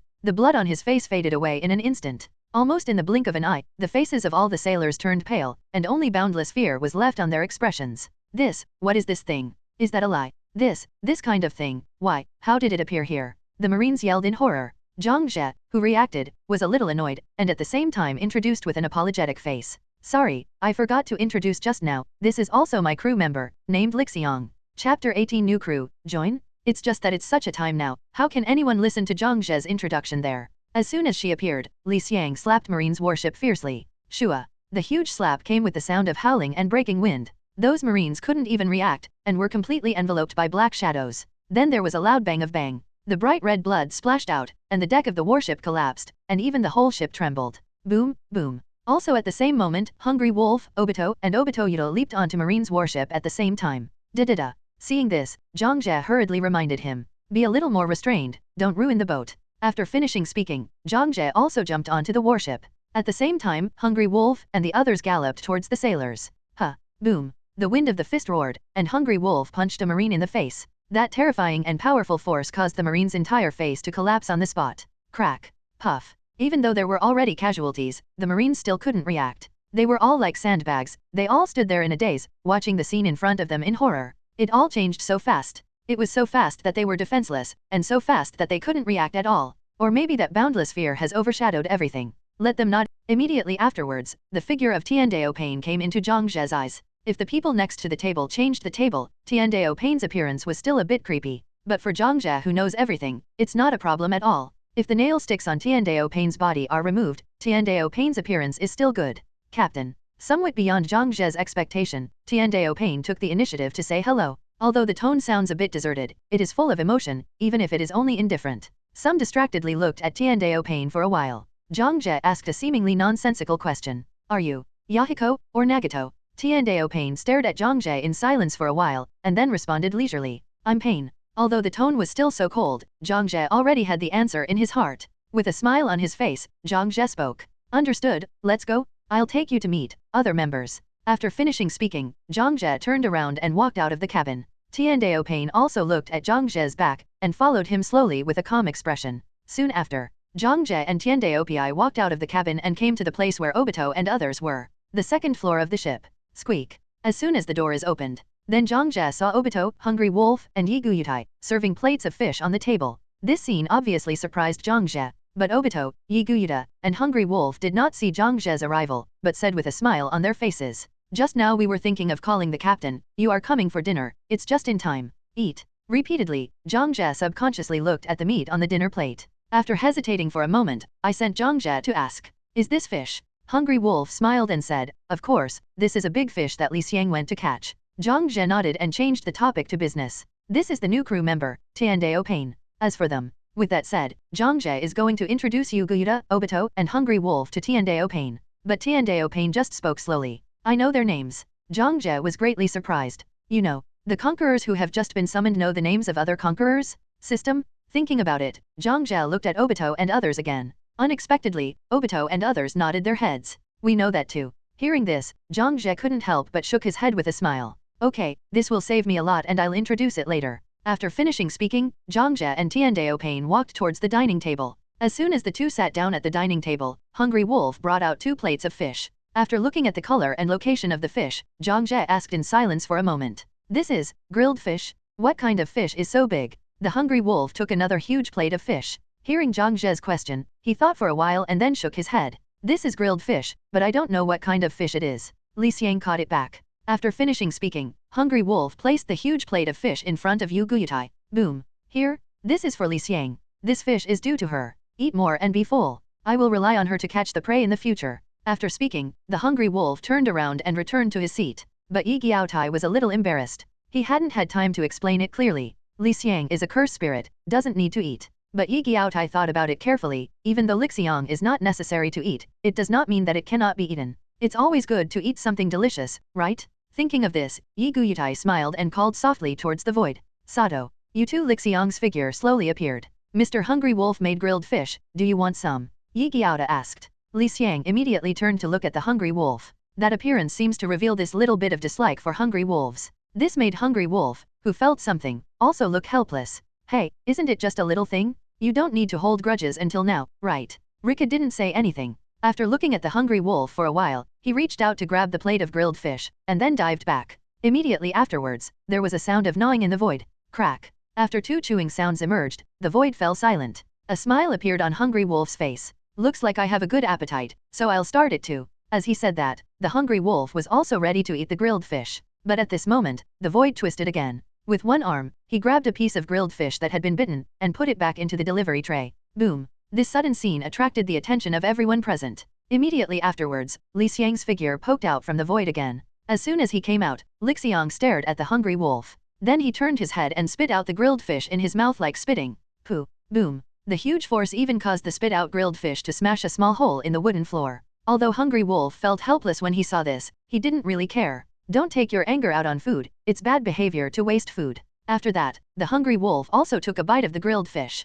But after chewing twice, the Hungry Wolf's body froze for a moment. Immediately afterwards, the mouth opened unconsciously, and the grilled fish inside also fell to the ground. Slap. Li Xiang just stared at the Hungry Wolf like that, without saying anything. Seeing this, Zhang Jie at the side couldn't help but take a bite of the grilled fish. Immediately afterwards, almost like Li Xiang, he spit out the grilled fish in one mouthful. Pooh. Slap. Almost at the same moment, Hungry Wolf and Zhang Jie both lowered their heads. Looking at the fish on the production plate in front of him, he fell into deep thought. Hungry Wolf, what kind of fish is this? Zhang Jie, no, I don't think it's a fish problem. Underscore underscore underscore underscore underscore underscore underscore underscore underscore underscore underscore underscore underscore underscore underscore underscore underscore. Chapter 20 Huge Bounty, no one is reliable. Soon after, in the kitchen, Zhang Jie started cooking with a pot in one hand and a spatula in the other. One person cooks, 5 people eat, damn it, next time I have to find a cook on board. Zhang Jie muttered in his heart while busy cooking. Outside, Obito, Hungry Wolf, and Tiandao Pain were quietly waiting for the food to be served.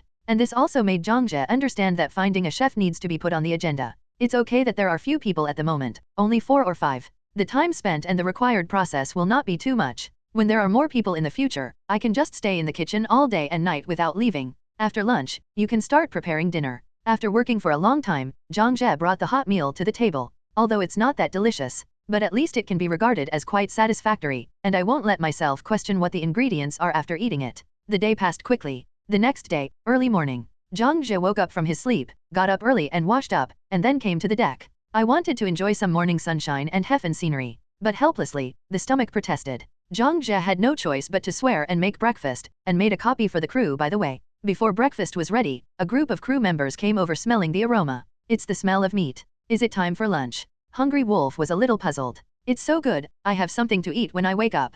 Obito exclaimed. On the side, Yu Guyuta also echoed with a smile on his face. Yes. The captain cooked us food early in the morning, that's great. It was Heaven Pain, who just stood aside silently, didn't say anything, just looked at Zhang Jie calmly. He has already noticed that something is wrong with Zhang Jie's face. In the next second, Zhang Jie turned his head, looked at the crowd with a smile and said, Is it good for you? Don't you have to make a few human meals to repay me as a token of gratitude? With breakfast done, the farce ends here. A group of crew members sat around a table and began to eat breakfast. And Zhang Jie also understood that some things had to be planned. For example, the voyage and campaign planning. War and fighting are the main source of Zhang Jie's strength, but he can't beat those stinky fish and shrimp. In that case, the rewards obtained are not cost-effective. What does it mean to kill a chicken with a 40-meter-long knife? I took a day off yesterday, and now it's time to make arrangements for our future plans. As soon as Zhang Jie said this, everyone looked up at Zhang Jie. They understand that this is to talk about business. Glancing at the crew members who were focusing on themselves, Zhang Jie continued. Tell me first, where are you now? Which sea area are we in? Quiet. After Zhang Jie's words fell, the surrounding immediately fell into silence. Yu Guyuta, Obito and Hungry Wolf looked at each other with doubts in their eyes. This scene made Zhang Jie feel bad, and asked again. Which direction did we leave the kingdom of Norake? but Obito and others still looked at each other in blank dismay. This time, Zhang Jie couldn't hold back anymore, and asked anxiously, "Who drives the boat?" "Hungry Wolf, I don't know. When the sail is lowered, it moves by itself." Zhang Jie, "So, the boat has been drifting for 2 days? No one is steering?" Yigia hesitated for a moment and said, "It seems, yes." Hearing this, Zhang Jie couldn't help falling into silence. "Well, lost at sea now. I am unreliable, and the crew is even more unreliable. I blame myself for trusting them too much. Sure enough, there are specialties in the art industry, so if you want to fight them and sail, you have to find professionals." Thinking of this, Zhang Jie silently added in his heart that besides the chef, he also had to find a navigator. As for the helmsman, it depends. After all, it is not impossible for a navigator to also serve as the helmsman. The original plan was forced to be terminated under this oolong. Now, it's just a matter of luck, waiting to readjust the plan after landing. Time passed day by day. When everyone realized that they had lost themselves at sea, life suddenly became dull and boring. It's like there's no hope. Zhang Jie and others just read newspapers and fish every day. At the same time, I look forward to some ships passing by, or encountering islands or something. Unfortunately, things backfired. For several days, Zhang Jie and others did not encounter any ships or islands. The next day, the newspaper delivery goal came. Zhang Jie bought a newspaper skillfully as usual, then sat on the rail of the boat and started fishing. Not long after, Yi Guyuda, Obito, and Hungry Wolf all came over with fishing rods in hand. Sitting next to Zhang Jie, fishing together. "Is there any interesting report today?" Hungry Wolf said casually while looking at the sea with his chin in his hand. "No." Zhang Jie responded as usual. "Wow." Spreading out the newspaper, looking at the news reports on it, Zhang Jie lost interest. "But right now there is nothing else to do except reading newspapers and fishing. Oh, when will this day be the end?" I sighed in my heart. Suddenly, Zhang Jie caught a glimpse of a line of familiar words on the last page of the newspaper from the corner of his eye. "Fighting pirates." Seeing this, Zhang Jie couldn't help being startled, and immediately regained his spirits. After looking carefully, Zhang Jie found that his name was really on it, and then said to Obito and others beside him, "Now there is an interesting thing, we are on the wanted list." While speaking, Zhang Jie shook the newspaper in his hand. As for Zhang Jie's words, Hungry Wolf and the others lifted their spirits and said in surprise, "Really?" Zhang Jie looked at the newspaper in his hand. Impressively, there is a paragraph describing their crimes. Brutal massacre of all soldiers on a marine warship before fleeing, killing 211 Marines and 1 survivor. Just the next day, the surviving officer resigned from Marine and left Marine base. The captain of the battle pirates, Zhang Jie, offers a reward of 6 million baileys. Hungry Wolf, a bounty of 3 million baileys. Uchiha Obito, the bounty is 4 million berries. Yigu Yutai, the bounty is 3.5 million baileys. Everyone, including Zhang Jie, fell silent the moment they saw the amount of the reward offered. After a while, Zhang Jie couldn't help but chuckled softly. This is really a huge bounty. Obito put away the fishing rod, looked at the reward amount of 4 million baileys and couldn't help but said leisurely, "The lives of those Marines are worth this price." Hungry Wolf narrowed his eyes slightly. "I think it's necessary for us to let them get to know us again? Of course, I don't mean self-introduction." Zhang Jie put down the newspaper slowly, with the usual expression on his face. "Yeah? Come and visit me if you have a chance. The bounty offered is too low, so it's a bit untenable." After all, Zhang Jie threw out the bait and started fishing quietly. Chapter 21 White Man, Smoker? The days of peace and nothingness are repeated boring and boring. As time goes by, a few days seem to pass in the blink of an eye. At noon, somewhere above the sea, 2 warships flying the marine flag are escorting a group of pirates on their way back to the base. "Ha, what a beautiful day." A woman with long blonde hair in a white marine coat stretched her waist and exclaimed. Also when her voice fell, beside her, a woman with short black hair and also wearing a white marine coat said with a smile, "Tomorrow will be better." The blonde woman turned her head, nodded with a smile and said, "Yes. When we go back this time, we can usher in the long-awaited vacation. Colonel Jaina." As soon as the voice of the blonde woman named Jaina fell, a shout came from a distance. This made her turn her head subconsciously, and looked towards the source of the sound, the watchtower on the mast sail. But she didn't see the people on the observation deck. And after waiting for a while, there was no further message. This made her yell in confusion. "What's up?" Jaina's voice fell for a while, but there was still no response. At this time, the short-haired woman standing beside Jaina also clearly noticed the abnormality. "It's not right, this is a bit weird." The two looked at each other, and they both walked out, trying to see the situation on the observation deck. It was also after they walked a certain distance. They finally saw the situation on the observation deck. At this moment, standing on the watchtower was no longer the marine soldier they knew well. It was a man wearing a white mask and a long blue trench coat. The original soldier on duty had long since died. The whole body was limp, and the man in the white mask was pinching his neck and holding it in his hand. As if aware of the eyes watching him from below, the masked man slowly turned his head and looked at Jaina and the others below. Before the masked man could speak, Jaina couldn't restrain her anger and shouted, "Who are you?" On the side, the woman with short hair. After seeing the figure of the masked man, a strong uneasiness suddenly emerged in his heart. Wait, Jaina, something is wrong with this guy, how did he get here? Jaina turned her head when she heard the sound, glanced at the short-haired woman and said, how else did you get here? You must have sneaked in secretly, trying to rescue your fellow pirates. Saying that, Jaina turned her head to look at the masked man on the observation deck. No matter what your purpose is, today, you are finished. You will pay the price you deserve for what you have done, my soldier, you will never die in vain. Jaina stared at the masked man on the watchtower, her tone full of anger. But that man didn't care about it at all. Looking at the dead marine soldier in his hand, he casually threw it down. Call out. Seeing this, Jaina's pupils shrank suddenly. In the next second, he quickly jumped up and caught the marine corpse dropped by the masked man. Boom. The figure fell steadily on the deck, and Jaina looked at the masked man on the observation deck with an even more angry expression. You BD. But the masked man just looked in another direction from afar. Jaina and the others were not taken seriously at all. Da-da-da-da. It was at this time that dense footsteps sounded. A large number of marine soldiers who heard the movement ran out with weapons in hand and gathered on the deck. Crack, crack, crack. Almost in the blink of an eye, all the sailors raised their guns. He aimed at the man in the white mask on the observation deck. At Jaina's command, they could beat the man in the white mask into a sieve. Slowly placing the corpse of the soldier in her hand on the ground, Jaina spoke with an extremely serious expression. You are the hero, it was you who discovered his infiltration. Don't worry, I won't let him escape, let alone let him rescue any of his companions. After all, Jaina stood up abruptly, and waved her hand in the direction of the observation deck. Fire. The sailors who heard the order didn't hesitate at all, and they all snapped at the man in the white mask.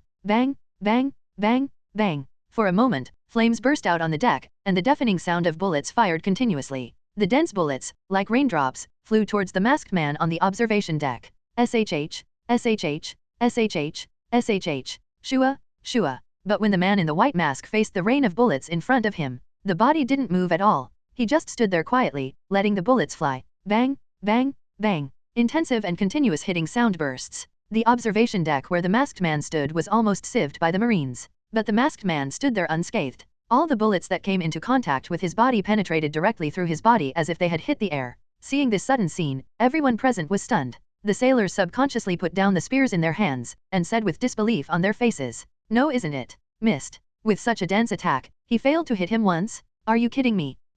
Did he avoid it? But I can clearly see that he has been standing in the same place the whole time, and he hasn't moved. Cheat, a lie, right. All the marines swallowed with some difficulty, and their words were a little awkward. This is really weird. So much so that their pupils contracted uncontrollably and sharply, and their faces were full of unbelievable expressions. Even Jaina and the short-haired woman beside her, after seeing this scene, the pupils also contracted for a while, and he opened his mouth with a look of horror. How is this possible? Chapter 22 7 vs 5, the chances of winning are not small. At this time, the masked man also withdrew his gaze from a distance, and looked at Jaina and the others below. He narrowed his eyes slightly, one red and one purple, quietly staring at Jaina and said, rescue your companions? Have you misunderstood something? We are here to solve you. The masked man's voice just fell. On the sea on the side of the two warships, there was a loud noise suddenly. Boom. Huge waves were stirred up in response, and Li Xiang's figure also appeared in response. Roar. A deafening roar resounded throughout the sea area. In the next second, without any hesitation, Li Xiang suddenly punched the marine warship.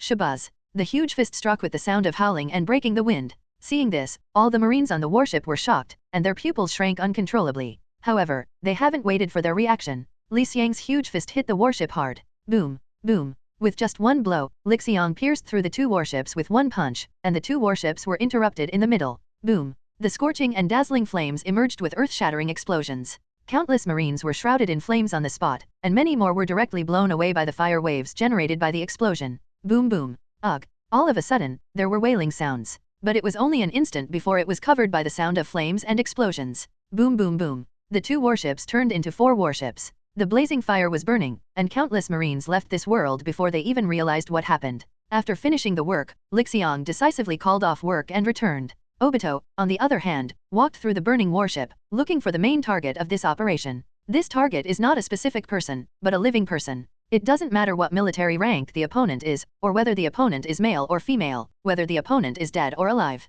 As long as Obito meets people who are still alive and cannot die, Obito will pull them into the Kamui space and take them away. 5. Shouldn't that be enough? Obito murmured to himself looking at Marine lying on the floor. But after thinking about it, he casually picked up 2 Marines who were still panting and sucked them into the Kamui space. Then he left the sea of flames. On the other side, where the battle pirates are, Zhang Jie and others stood on the deck of the ship, looking at the marine warship with dazzling flames in the distance. Is this the end? Hungry Wolf wondered. As soon as his words fell, Obito's figure suddenly appeared on the deck of the ship. I'm back. Yi Guyutai responded first. Thank you, Mr. Obito. Zhang Jie also asked aloud. Has anyone brought it back? Obito nodded. Of course, not to mention that this is something you specifically ordered, Captain. They are still the key to our way to Kaido. Saying this, the space in front of Obito distorted. Immediately afterwards, the 7 people who were pulled into the Kamui space by Obito were released by him. Plop, plop. The 7 people lay down on the ground in a pile. Hungry Wolf was puzzled. Dead. Zhang Jie responded instead. If you're alive, go fetch buckets of water and wake them up.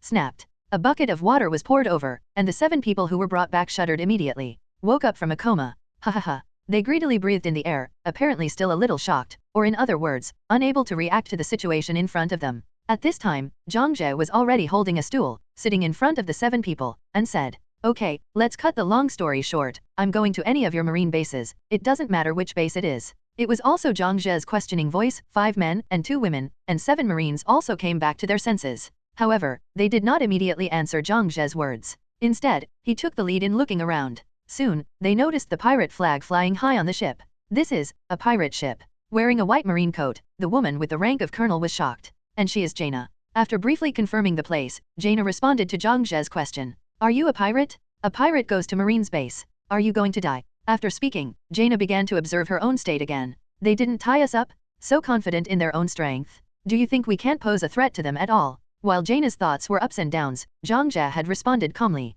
Why do you ask so many questions? Take us there, you can live. If you don't take us, then you will die. Choose one of the two. Jaina looked around calmly, then looked at Zhang Jie and said, Are you the boss here? Does what you say count? Quietly watching Jaina's small movements, Zhang Jie smiled meaningfully and narrowed his eyes slightly. Of course, but if you resist and get killed, you can't say that I don't count. Hearing that Zhang Jie admitted that he was the captain, Jaina felt a little relieved. 1, 2, 3, 4, 5, including the captain, there are only 5 people in total. That masked man is a bit dangerous. However, should I say that you are arrogant or confident? Idiotic. Even the overlord of the sea wouldn't be idle to attack Marine's base, would he? On the other side, Zhang Jie checked his property panel again. Host Zhang Jie. Battle value, 402. Item, none. Conqueror, Bone Yuta, Uchiha Obito, Hungry Wolf, Pain Tiandeo. Lottery entrance. Looking at the combat value he currently possesses, Zhang Jie is puzzled. In this battle, he only got more than 300 battle points. It is even less than the combat value obtained after the last battle with Marine.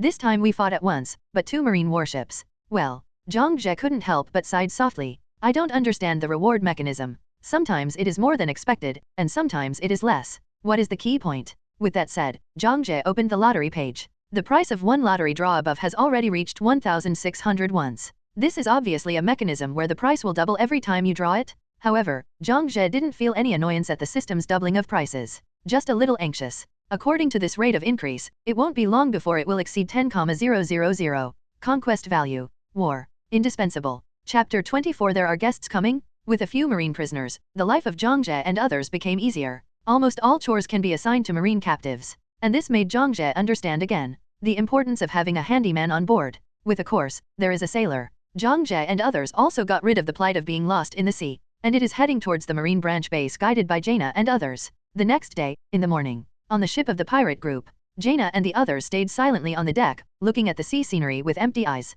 Of course, this is not Zhang Jie asking them to only stay on deck. On the contrary, they are very free. They can go wherever they want. Zhang Jie will not restrain them. Whether he will die because of this is unknown. It was at this time that a marine's body suddenly froze. Immediately afterwards, he rubbed his eyes vigorously and looked in one direction. After a while, he lowered his voice a little excitedly. Colonel Jaina? Colonel Jaina? Then look over there. Jaina looked up at the sound. Immediately afterwards, she saw a warship flying the marine flag in the distance. This scene immediately cheered Jaina up. Without saying a word, Jaina pressed her hand at the sailor. Don't make a sound, we just pretend we didn't see it. They will find this ship.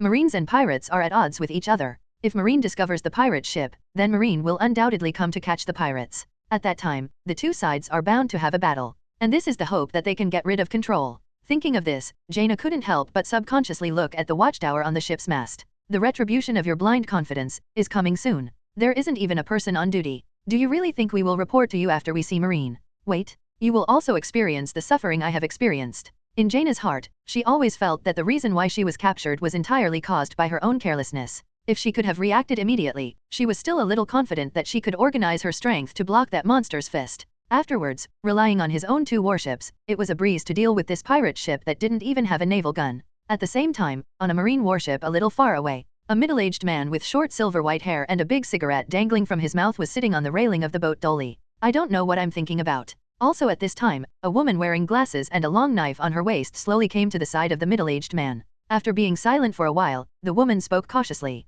Are you still worried about the Straw Hat Kid? The middle-aged man froze for a moment, turned his head to look, and after seeing the speaker clearly, he reacted. Tashiji. Tashiji smiled, but didn't answer. The middle-aged man with short silver-white hair in front of him is a well-known general in Marine, holder of the Logia smoke fruit, Colonel Marine, Smoker. After a brief silence, Smoker spoke slowly. It's not all right, I'm still thinking about some other things. Tashiji nodded thoughtfully when he heard the words, but didn't ask any further questions. After a long pause, Smoker added another sentence. However, I'm still a bit unwilling to let them escape. Da-da-da. The sound of hurried footsteps suddenly came from behind. Both Smoker and Tashiji turned their heads to look at the same time. Then I saw a sailor coming to the front quickly, saluting and reporting. Colonel Smoker, pirates have been spotted on the right side of the warship. Smoker narrowed his eyes slightly when he heard this, exhaled a puff of thick smoke and asked, which pirate group is it? The sea soldier who reported was silent for a moment, then shook his head. I don't know, let's just say it's a new pirate group. Leaping off the rail, Smoker strode toward the starboard side of the warship. He is going to see what the other party's ship and the other party's pirate group look like. Seeing Smoker move, Tashiji and the sailor quickly followed. How many are there? Smoker asked aloud. The sea soldier replied truthfully, the exact number of people is unknown, only a few figures were seen hurrying past on the deck. Judging from the size of the ship, there may be no less than 20 people on board. Is that so? Smoker replied calmly. At this time, he had come to the right side of the warship, and saw the pirate group a little far away. And that's exactly what Zhangzhe and others are fighting against the pirates. It was also when Smoker discovered Zhangzhe at all. Zhangzhe also sensed their existence, and it is clear that they are rapidly approaching in their direction. Inside the cabin, Zhangzhe raised his head slowly, and spoke calmly with a smile on his face. There are guests coming. At the same moment, Yoda Oto, Tendo Pain, Hungry Wolf, and Obito also sensed something approaching. With Zhangzhe's words, they were even more sure. Is it Marine? Yoda Oto asked. Zhangzhe stood up slowly. If there is no accident, it should be. Although other pirate groups, after discovering other pirate ships, will quickly approach and think about plundering them. But the probability of this kind of thing happening is still not as high as that of Marine. Let's go. Go and greet this guest from afar. Chapter 25 Struck, horrified Jaina? Zhangzhe and others walked out of the cabin and came to the deck of the ship. The marine warship that was approaching them quickly came into their sight. It's really marine, and there are quite a few of them. Hungry Wolf whispered with a smile on his face. In the rear, Jaina and the others no longer hid. He walked out slowly and appeared behind Zhangzhe and the others. As for Zhangzhe, he just turned his head and glanced at them, not caring what they were doing. He knew very well that Jaina and the others avoided it on purpose. I also deliberately didn't tell them that Marine was coming. Because in their view, this warship is a hope that can destroy themselves. How could they bury their hopes with their own hands? In fact, it was exactly what Zhangzhe thought in his heart. Seeing Zhangzhe and others coming out of the cabin, Jaina's eyes were full of regret. It's obviously a group of damned seas, what luck? Since they all happened to come out like this, they happened to discover Marine's approach. Damn it, if I had discovered them earlier, I wouldn't have fallen into this situation, right? Regarding the situation where they knew that Marine was coming, but did not inform Zhangzhe and others, Jaina is not worried at all that Zhangzhe will settle accounts with them. They came out after Zhangzhe came out. Afterwards, Zhangzhe questioned them, and they could also say that they didn't know that Marine was coming. Although this is a bit self-deceiving, ordinary people can spot problems at a glance. But it is undoubtedly a good argument and excuse. On the marine warship, Tashiji held a telescope and observed the situation on the boat of Zhangzhe and others. There seems to be a lot of people. Smoker at the side took a deep puff of the big cigarette, slowly exhaled a burst of thick smoke, and calmly answered. Of course, the size of that ship is not small, how could there be fewer pirates on it? Besides Smoker, an officer wearing marine costume hesitated for a while and asked. The opponent's hull seems to have no naval guns. Now that they have entered the range of the naval guns, should we lean in or directly bombard them? Of course it was shelling. Smoker responded without hesitation, and then added, it would be easier to sink them with their boats. I don't want to have any mishaps in the middle and let them slip away. The officer nodded immediately upon hearing the words and responded, understood. Quickly leaving Smoker's place, the marine officer greeted him loudly. Quick, ready for shelling. The sailors, who had already been prepared, immediately loaded the shells into the barrel after hearing the order. Rumble. The naval guns all turned around and aimed at the ships that locked Zhangzhe and others. Waiting for the naval guns to be ready, the officer raised his voice and waved his hand. Fire. Bang, bang, bang. The continuous loud noise resounded, and the muzzle shot out a dazzling flame. The dense rain-like cannonballs flew towards the boat of Zhangzhe and others with that sharp whistling sound. SHH, SHH, SHH, SHHH. At the same time, on the ship of the pirate group, seeing that the rain-like shells were about to fall, Jaina was slightly startled, and hurriedly greeted the sea soldiers beside her. Get out of the way. A group of sea soldiers did not dare to delay, hastily spread out towards the surroundings. But soon, Jaina noticed something was wrong. Why are those people not doing anything? Strange thoughts arose in her heart, and Jaina couldn't help but feel the curiosity in her heart, and turned her head to look in the direction of Zhangje and others. When she saw the calm expressions of Zhangje and others, Jaina froze in place. What do they want to do? Such dance shells cannot be intercepted by just 5 people. Avoiding is the wisest choice. What are they trying to do? Jaina felt very puzzled in her heart. But then, she suddenly remembered the idea of going to Marine Base that Zhangje and others had mentioned. Lenovo is now approaching the shells, and they still look calm and motionless. Another ridiculous idea suddenly appeared in Jaina's mind. Could it be that they really looking for death? If this is the case, then what did they do to people like themselves, and for what? Since they are all looking for death, since they are all Marines, so why can't they let themselves kill? Jaina's thoughts kept rising and falling. But in the next second, she found that Zhangje and the others had moved. I saw the man who killed his best friend, wearing a long black windbreaker with red auspicious clouds embroidered on it, slowly raised his head. Those purple eyes with black rings stared at the shells in the sky. After a while, I saw him wave his sleeves. Buzz. A piercing hum suddenly appeared. A powerful and invisible force immediately flew towards the cannonballs that filled the sky. At the same time, there was a strong storm. Boom, boom, boom. Only in the blink of an eye, the cannonballs all over the sky exploded together. There was a loud bang. Boom. The thick smoke engulfed by the dazzling flames diffused. But after the fire dissipated, the thick black smoke still lingered in the air for a long time. Jaina, who witnessed this scene with her own eyes, was stunned at the moment. The pupils are shrinking slightly. At this moment, there was no doubt in her eyes anymore, only the expression of incredible horror. Is that a lie? There are so many such dance shells, and he was knocked out by him with such an easy raising of his hand. This guy, how did he do it? With so many shells, let alone myself, even if there are 2 more. I dare not say that I can take all of them. And that guy, with just a casual lift, destroyed all the shells in an instant? What are you kidding? Chapter 26. The strength is revealed, the power is not at the same level? Glancing at you at the marine warship behind the thick black smoke, Tiandao Pain slowly stepped forward 2 steps, and said in a cold tone, I'll take care of them. But this time, Zhangje stopped Tiandao Pain's actions in an abnormal way, and said slowly, no, I will do it this time. Hearing that Zhangje was going to take action himself, Hungry Wolf and the others were obviously stunned for a moment, and called out with some uncertainty. Boat, Captain. These ant-like guys are not qualified to let you take action, Captain, let me deal with them. Hungry Wolf rolled up his sleeves, looking eager to try. But even so, Zhangje still refused with a smile. No, I need to confirm some conjectures. Hungry Wolf and the others were slightly taken aback when they heard this. Guess. Can't we do it for you? Zhangje shook his head. Then, under the watchful eyes of the crew, he slowly stepped forward to look at it, and at the same time slowly reached out to grab the long knife hanging from his waist.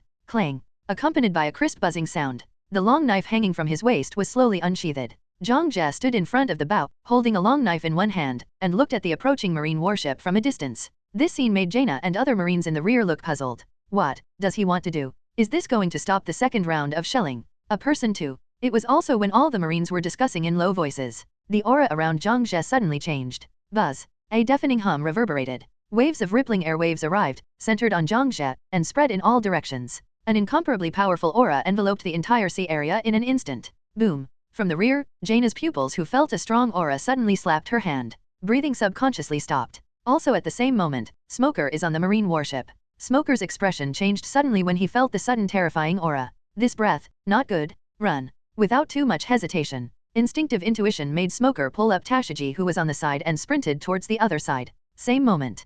Zhangje, who was standing on the bow of the ship with a long knife in his hand, also slowly raised the long knife in his hand at this moment. The top conqueror's haki wraps around the blade in an instant. In the next second, Zhangje's expression turned ferocious. Holding the long knife fiercely, he slashed down at the marine warship in front of him. Clang. The sharp and piercing whistling sound of the long knife exploded, and the dark red crescent light appeared in response. Shoo. At this moment, the sky in the entire sea area seemed to darken. The sea surface, which had some small waves, became calm at this moment. It was as if the flowing time suddenly froze. Clang. There was an ear-piercing buzzing sound, and the dark red crescent blade flashed across the center of the marine warship. Where the sword light passed, the clouds in the sky were divided, and the sea current on the ground was cut off. The entire marine warship was also split in half in a flash of dark red sword light. Boom. Boom. There was a violent explosion on the warship, and the sea surface exploded at the same time, stirring up huge waves as high as tens of feet. A huge gully on the sea surface also emerged. Boom boom. But this is not over. The remaining prestige of the dark red sword light set off a strong wave of air visible to the naked eye. Wrapping the sea water stirred up in midair, it swept all directions.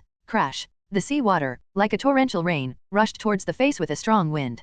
Jaina and the other marines were shocked when they saw this, and quickly raised their hands to resist. But in the next second, they were blown away by the sudden rainstorm and smashed heavily on the wooden wall of the ship.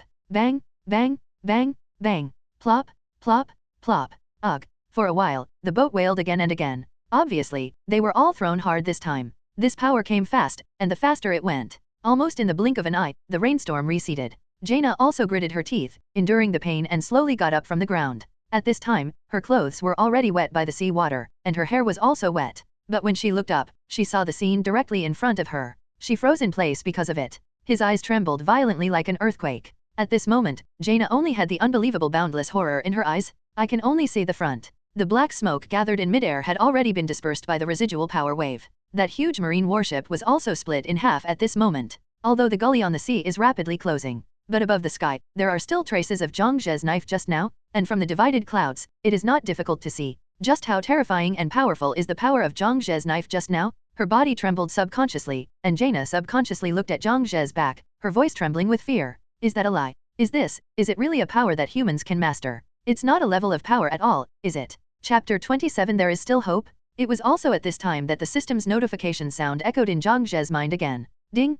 Congratulations to host for getting plus 200 combat value. Hearing how rich the system rewards were, Zhang Zhe couldn't help but fell into thinking again. Only 200? Is it less? Does the mechanism determine how many rewards I get, and whether I directly participate in the battle or not has nothing to do with it? Why is that? Thinking of this, Zhang Zhe couldn't help but look up at the marine warship that was split in half not far away. Or in other words, what is involved in the judgment of the mechanism is not only the strength of the opponent, but also other aspects. On the other side, among the warships. Clicking. The warship that had been split in half was sinking into the sea little by little. The large tilt also made the warship's wooden hull emit an overwhelmed crisp sound. Boom, boom. As a large plank was overturned and fell to the ground, a loud noise echoed along with it. The two figures that were pressed under the wooden plank also emerged. It was Smoker and Tashiji. What happened? Tashiji asked with a trembling body. Smoker glanced around, and his face immediately became serious. Don't know, but what is certain is that this is not a good thing. After saying that, Smoker stood up slowly. He looked at the warship that was split in half, and then at the pirate ship not far away. We underestimated them. The pirates we met this time may be far stronger and more difficult than we imagined. Listening to Smoker's words, Tashiji looked around subconsciously. It was also at this time that she was shocked to find out. The warship was actually split in half. The scene in front of him obviously had a strong visual impact on Tashiji. So much so that her pupils contracted uncontrollably and sharply at this moment. No, isn't it? Am I dreaming? Military, warship. Smoker took a deep drag on his cigarette, and Union interrupted Tashiji. This is not a dream. If you continue to lie down, you may be able to dream forever. Tashiji came to his senses and quickly got up from the sloping floor. So, sorry, Colonel Smoker. What should we do now? The warship is tilting and sinking. I'm afraid it won't be long before it will completely sink into the sea. Smoker looked at the pirate ship that was slowly approaching, looked at Zhang Zhe standing on the bow of the ship, and said leisurely, I don't know what to do. But one thing is for sure, our fight is not over yet. His eyes swept over the situation of some sailors. Too bad, most of the sailors were lying down at this time, and they didn't know whether they passed out or died. Some of them were not lying down, and they were also staggering, obviously unable to fight anymore in a short period of time. If you want to count on them, you can't count on them. After all, the enemy is right in front of you. On the other side, Zhang Zhe also noticed Smoker and Tashiji. Look at Smoker's short silver hair, wearing a marine coat, carrying a fork-like weapon, and a big cigarette in his mouth. Zhang Zhe couldn't help but narrowed his eyes slightly. This person looks familiar. There are not many middle-aged people with white hair in marine. It was also when Zhang Zhe felt that Smoker looked familiar. Jaina at the rear recognized Smoker on the marine warship at a glance. That's Colonel Smoker? He's here. Although both belong to the colonel, compared with Smoker's strength, Jaina is still a lot worse. You know, even if Smoker is just a colonel, he still has a little bit of fame in marine. After all, there are even several nicknames that have been circulated. And all of this reveals that Smoker has great strength. Moreover, he is also a Lokia smoke fruit-capable user. Thinking of this, Jaina's eyes once again shone with hope. If it's him, then we still have hope. While thinking about it, Jaina clenched her fists nervously. Smoker also greeted Tashiji at this moment. You stay here, I'll deal with them. Hearing this, Tashiji nodded solemnly and took a step back. Smoker, after taking a deep puff of the cigarette, suddenly activated his fruit ability. White smoke, launcher. Buzz. Thick white smoke emerged as Smoker's voice fell. The lower body turned into white smoke, and Smoker flew towards Zhang Zhe by himself. Call out. Seeing this ability, Zhang Jie was slightly taken aback. Immediately afterwards, he knew the identity of the person in front of him. Smoke fruit? It's you, Smoker. On one side, Tiandao Pain, who saw Smoker flying straight towards him, looked calm as usual, but the movements in his hands are not sloppy at all. Watching the coming Smoker, Tiandao Pain made a move with his hand, and he condensed a black stick and held it in his palm. Despair. Chapter 28. The Smoker who was beaten and forced? But that day Dao Pain stepped forward, ready to face Smoker. Zhang Jie at the side spoke slowly before him. I'll deal with him, you don't have to interfere. As he spoke, Zhang Jie didn't wait for the crew's reply. Just like that, I faced the coming Smoker. Seeing that Zhang Jie was unmoved by his own attack, Smoker couldn't help frowning. Are you belittling me? With a low snort, Smoker's figure appeared in front of Zhang Jie in an instant. In the next second, the 10 hands carrying the weapon on his back were pulled out tightly by him, then a blow swung towards Zhang Jie's face. Shoo. Seeing this, Zhang Jie still didn't panic in the slightest, he stood where he was and didn't dodge. Immediately afterwards, Smoker's 10 hands swept across Zhang Jie's head. Call. The whistling sound echoed, but the hitting sound was missing. Feeling the emptiness on the weapon, as if nothing hit it, Smoker's heart tightened. What's going on here? Didn't hit? Was dodged? But I was watching, why didn't I feel the blow? While thinking about it, Smoker suddenly looked up. But what greeted him was Zhang Jie's blow that had been wrapped around Haki. Boom. Boom. Before Smoker could even react, he was hit hard by Zhang Jie's blow that entwined Haki. And his whole body is like a kite with a broken string. He flew upside down and crashed heavily into the half of the warship he was standing on when he came. Call out. Boom. Boom. Boom. Boom. Loud impacts echoed, and countless sawdust flew across. Billows of smoke rose up. Smoker's body was directly inlaid on the wooden floor. Mr. Smoker. Tashiji yelled worriedly. Opposite. Zhang Jie narrowed his eyes slightly, reminding with a smile on his face. It's not a good habit to be distracted even after running in front of the enemy. On the side, Hungry Wolf couldn't help but patted Obito's shoulder with a smile and said, that guy, is he Link Toking? With this strength, he dares to go directly to the captain. Obito looked at the Hungry Wolf, and continued the conversation in a flat tone. I don't know if it's Link Toking, but it, who has the top observation Haki. It is equivalent to telling Zhang Jie where they are going to attack while attacking frontally. Just a little, play with you guys. Thoughts fluctuated. Zhang Jie immediately let go of the long knife in his hand, and at the same time broke away from Smoker's shackles. Just body rotation. With a powerful blow, Tashiji chopped off from Zhang Jie's face, and fell to the floor again. Boom. Isn't it a lie? Tashiji looked up in astonishment. Smoker was even more frightened, and quickly reminded, get out of the way. As he said that, Smoker didn't have time to think about it, and directly threw the long knife bound by Bai Yan at Zhang Jie. Shua. He glanced sideways at the long knife flying towards his head. Zhang Jie was calm and composed, just leaned back slightly, and easily dodged. But this also gave Tashiji a little time to react. Clenching the long knife in his hand, Tashiji gritted his teeth and chopped off Zhang Jie's head with a knife. Shoo. When. An untimely crisp sound echoed. The knife that Tashiji swung vigorously was caught by Zhang Jie lightly with 3 fingers, and his body remained motionless. Got it? This, how is it possible? This scene immediately made Tashiji a little overwhelmed. The pupils shrank uncontrollably and there was an unbelievably horrified expression on his face. You guys really like to start. Zhang Jie said calmly. This inexplicable sentence made Tashiji subconsciously chuckle. But the next second, what greeted her was a straight punch from Zhang Jie. Boom. Wrapped around Haki's fist, hitting the front door, Tashiji felt dizzy, and his mind seemed to go blank. But Zhang Jie didn't stop there. The hand holding the long knife gently pulled. Tashiji's body was thrown forward when he lost his balance. Zhang Jie stepped out and hit Tashiji's abdomen with a blow to the top of his knee. Boom. There was a dull beating sound, Tashiji's pupils bulged slightly, and the pain, like a stabbing knife, instantly conveyed to the nerve center. But before she let out a painful cry, Zhang Jie took advantage of the opportunity to catch the elbow and uppercut. Boom. Bang. 2 dull beating sounds spread, accompanied by the crisp but not loud sound of bone breaking. Catch. Tashiji's ribs and mandible were directly cracked. Immediately afterwards, Zhang Jie hit Tashiji to the ground with another backspin elbow, followed by a split that sent Tashiji all over the floor, and finally a downward punch that hit her in the head. Boom. Boom. Boom. Facing Zhang Jie's fast and continuous offensive, Tashiji was powerless to resist at all, and the received attack had already turned her eyes white, hovering on the verge of fainting. It was also at the moment when Tashiji was on the verge of passing out, countless thoughts appeared in her mind. At the same time, it also made her clearly aware of the relationship between the two parties. That comes from the huge gap in strength. I can't see his movements at all. The attack didn't work, and the sneak attack didn't work. I couldn't hit him at all. The gap in strength is too great. This kind of monster is not something I can fight against. I'm sorry, Mr. Smoker. I seem to live up to your expectations. Chapter 30. Sufficient and strong enough manpower? With Tashiji completely in a coma, Zhang Jie took the final sweep kick. Boom. Tashiji's body, like a kite with a broken string, flew upside down and hit the other half of the warship heavily.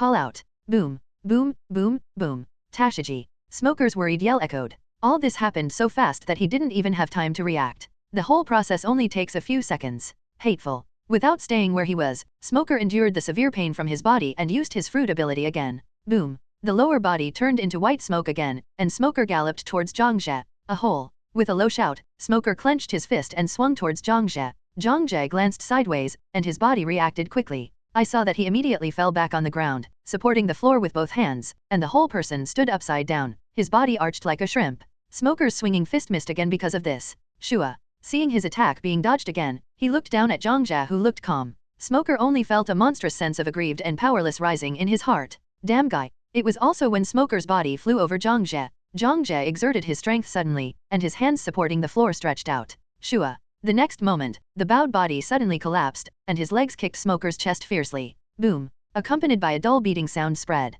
Smoker coughed out a mouthful of bloody saliva. Ahem. Immediately afterwards, his whole body flew out like a shooting star. Call out. Boom, boom, boom. With continuous loud noises, the smoker hit the warship again, billowing smoke and dust. It's different from previous times. This time, Zhang Jie didn't give him any breathing time. Clatter. After the body landed steadily, Zhang Jie followed closely with his legs, and he rushed out steeply. Boom. The huge explosive force even caused the floor to collapse. Whoosh. Zhang Jie's figure instantly broke through the billowing smoke and came in front of Smoker. Without any nonsense, Zhang Jie raised his hand to charge his strength and punched him directly in the face. Boom, boom. Smoker's body, which was already embedded in the wooden wall, went a little deeper. A cold light flashed in Zhang Jie's eyes, and he opened his hands. In the next moment, his eyes overflowed with light, his whole body changed drastically, and his voice murmured in a low voice. Flowing water. Rockbreaker fist. Sound and fist. Without showing any mercy, Zhang Jie's fist slammed into Smoker's body like a torrential rain. Bang, bang, bang, bang. Boom, boom, boom, boom, boom, boom. Every time Zhang Jie punches, Smoker's body sinks deeper into the wall. Under the greeting of Zhang Jie's hundreds of punches, Smoker's whole body was already bloody, and even the walls were smashed through several times. Boom, boom. With Zhang Jie's final punch, the wooden wall collapsed again. Smoker's figure also flew out and fell into the boundless sea. Boom, boom. Zhang Jie did not pursue again. Sea water is fatal to fruit ability users. Of course, it refers to those who swim in the sea. After all, those with fruit abilities are all land lubbers. Staring at the sea, rippled by Smoker's fall, Zhang Jie thought for a moment, then turned and left. Pick up your long knife. Zhang Jie waved it casually for a while, and several sword lights shot out. Shua, shua, shua. The marine warship, which had already been split in half, was once again divided by Zhang Jie's sword light. Boom, boom, boom. Warships that are divided into smaller pieces sink faster. Zhang Jie put his sword back into its sheath and returned to his boat. I don't know if his strength can be used as a standard of measurement. If it's not possible, the battle just now will become meaningless, right? While the thoughts in Zhang Jie's mind were fluctuating, the system's notification tone suddenly came again. Ding! Congratulations to host for getting plus 400 combat value. Zhang Jie's pace stopped immediately. Then he turned his head and looked at the wreckage of the warship that had been divided into several pieces and was sinking rapidly behind him. Now, it won't become meaningless. What's the matter, Captain? Seeing Zhang Jie staring at the wreckage of the warship, Yi Guyutai asked curiously and puzzled. Hearing the sound, Zhang Jie looked back and shook his head calmly. Nothing. Just when he was shaking his head, Zhang Jie suddenly noticed Jaina and the others behind him from the corner of his eye, and their expressions were a little strange. However, Zhang Jie didn't care. After all, whether their faces are ugly or not has nothing to do with Zhang Jie. The battle just now gave Zhang Jie some guesses about the system's reward mechanism in his mind. Moreover, it is different from previous speculations waiting for actual confirmation. Because what I am experiencing now, more or less can match some aspects of the guess. These 400 combat points are the best proof. If you add the 200 at the beginning, then this battle will be 600. Combined with the previous combat value obtained by destroying Jaina's 2 warships, this time it is much more. At the same time, the first conclusion can be drawn.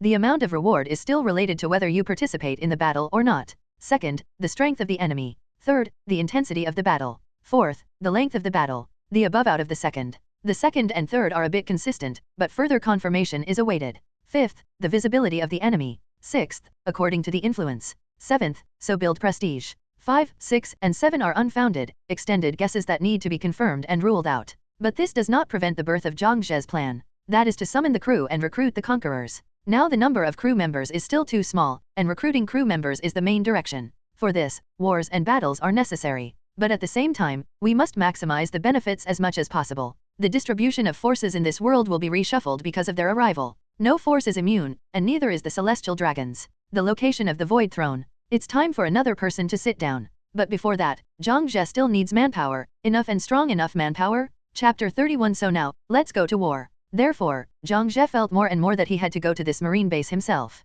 As for whether Jaina and others are happy or sad, it doesn't matter. As long as they can bring themselves to their destination, that's enough. At night, fight on the deck of the pirate group's ship. Colonel Jaina, what should we do now? A sailor asked softly. Jaina couldn't help being silent for a while when she heard the words, and said leisurely, I can only take one step at a time. I couldn't help but recall the scene of Zhang Jie fighting Smoker during the day. Jaina only felt a chill in her body. The strength of the opponent is stronger than what I imagined. No opportunism, and no dirty tricks. That is undeniably powerful. Even Smoker with his Logia smoke fruit ability is no match for him, and he can't even do him a little damage. This kind of terrifying strength is completely different from theirs. Then we can only take them to the base honestly. Another marine said unwillingly. Jaina glanced at him, her tone still calm. We can't stop them. Although I don't know why they went to the base, what is certain is that they are very fancy about this matter, and they have to go to the point. Now although our actions are limited. However, we must believe in the power of marine and the power of justice. What they're going to is our base camp, where a large number of troops are assembled and marine base with super defense. Even if they are very strong, facing the power of an entire base, they can only die. Hearing these words, all the sailors lowered their heads and fell into deep thought. Yes, that's the base. Marine's base. A large number of marine troops are gathered, and the marine base with super high defense power. There are only 5 people on the other side. Will the huge marine base be unstoppable? If even the base can't stop their footsteps, wouldn't they be unstoppable? How is this possible? Thinking of this, everyone settled down for a while, and they stopped talking. The next day, noon. In a certain marine branch base, under the inspection of the sailors on duty, a pirate group that was heading towards the base was also discovered. Hey, am I right? That's a pirate ship, coming towards the base. As soon as these words came out, the guard booth was below. A non-commissioned officer wearing a white marine coat came up upon hearing the sound. What happened? The sailor on duty saluted the sergeant and said solemnly, Report? Off the coast of the base, we found a pirate ship sailing towards the base. The sergeant frowned slightly. Are you sure it's a pirate? The sailor on duty nodded. Yes, Captain. There are pirate flags hanging on their mast sails, and there are a few menacing guys standing on the deck. It can't be marine. The sergeant gave the sailor a blank look. What time is it? How serious is it? The sea soldier smiled and asked a question. Does that require sounding the alarm? The sergeant looked into the distance, saw the skeleton flag fluttering on the mast sail, shook his head slightly and said, No, it's just a pirate ship. If this situation has to sound the alarm and mobilize the entire base to prepare for war, those guys at the base will have gone crazy. Report it, and at the same time order number 1 and number 3 forts to send those pirates who are eager to die to the sea to feed the fish. Hearing the words, Haibing immediately responded loudly. Learn.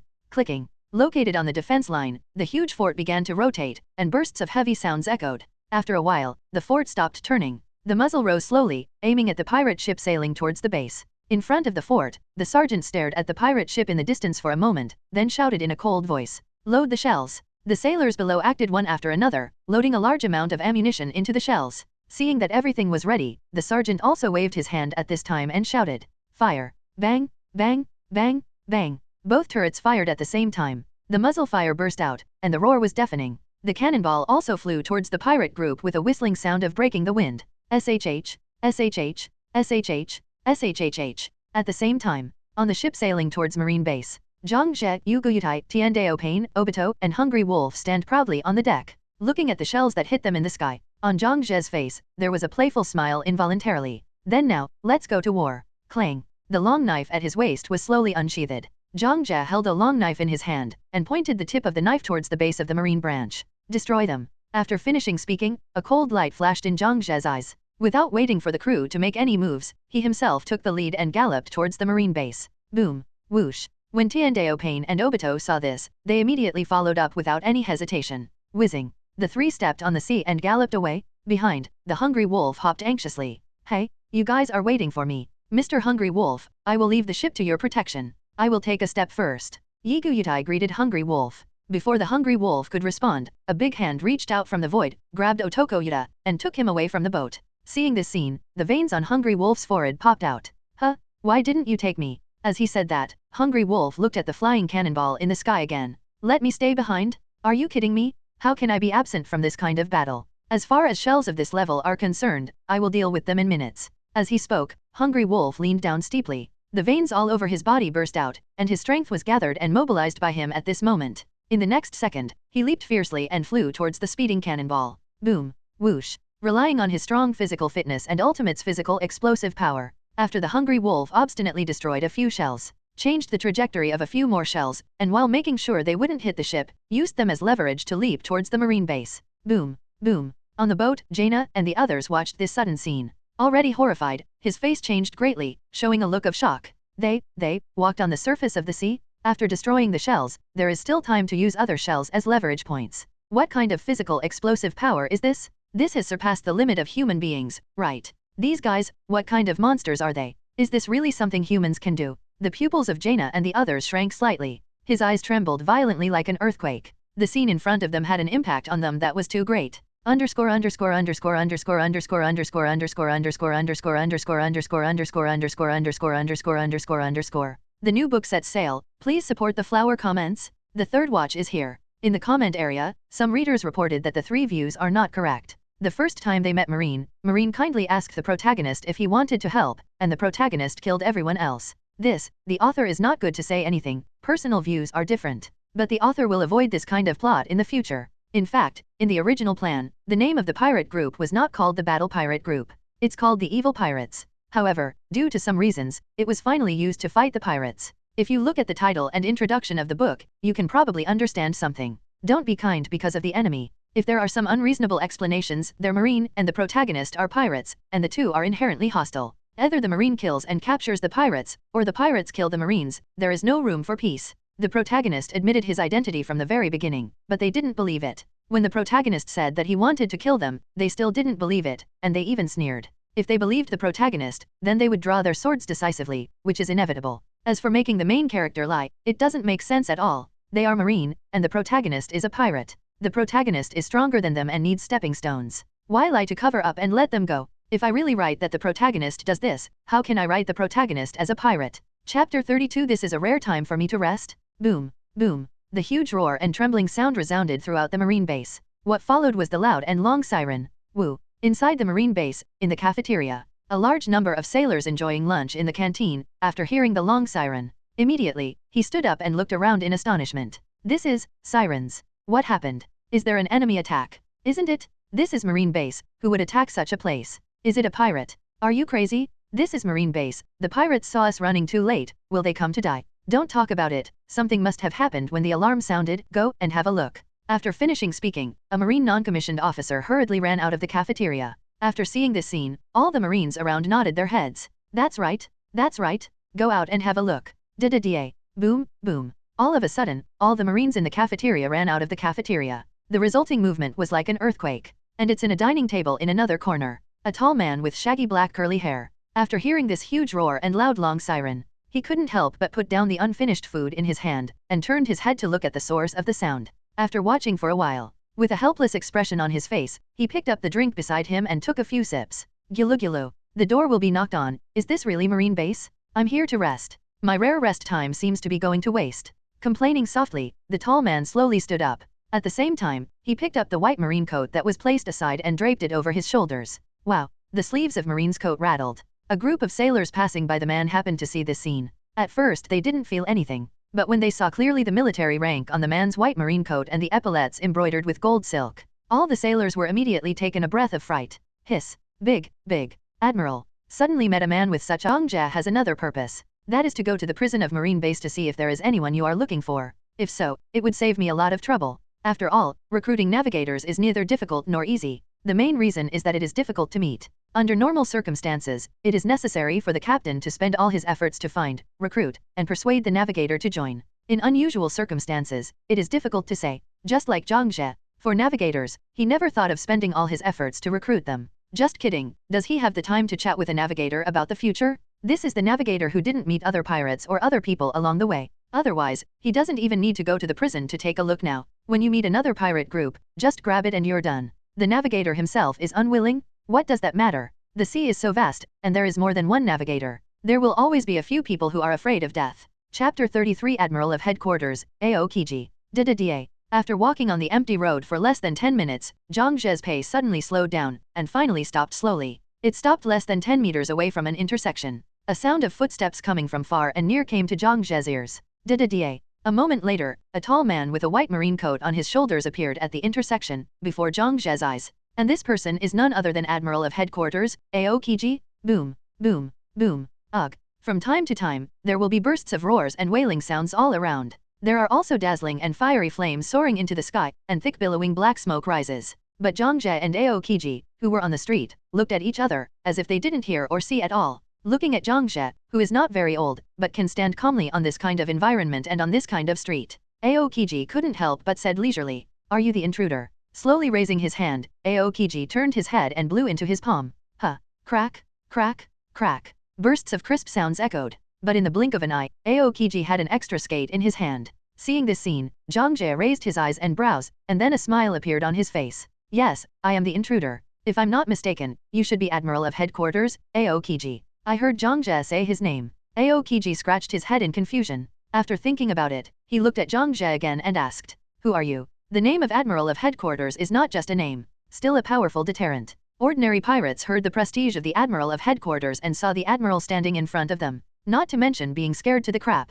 There must be at least some fear and panic. After all, Admiral, known as Marine's strongest combat power, is not just talking. Can be unmoved under the prestige of Admiral. Someone who can remain calm in front of Admiral. Except for those maritime overlords who dominate one side, and the cotters under their banners, there are probably no other people, right? Hearing Aokiji ask about his name, Zhangje's face remained smiling, but his hands were unambiguous. Clang. Accompanied by a crisp sound of the blade being unsheathed. The long knife hanging from Zhangje's waist was slowly unsheathed, and Zhangje, while drawing his knife out of its sheath, briefly introduced himself.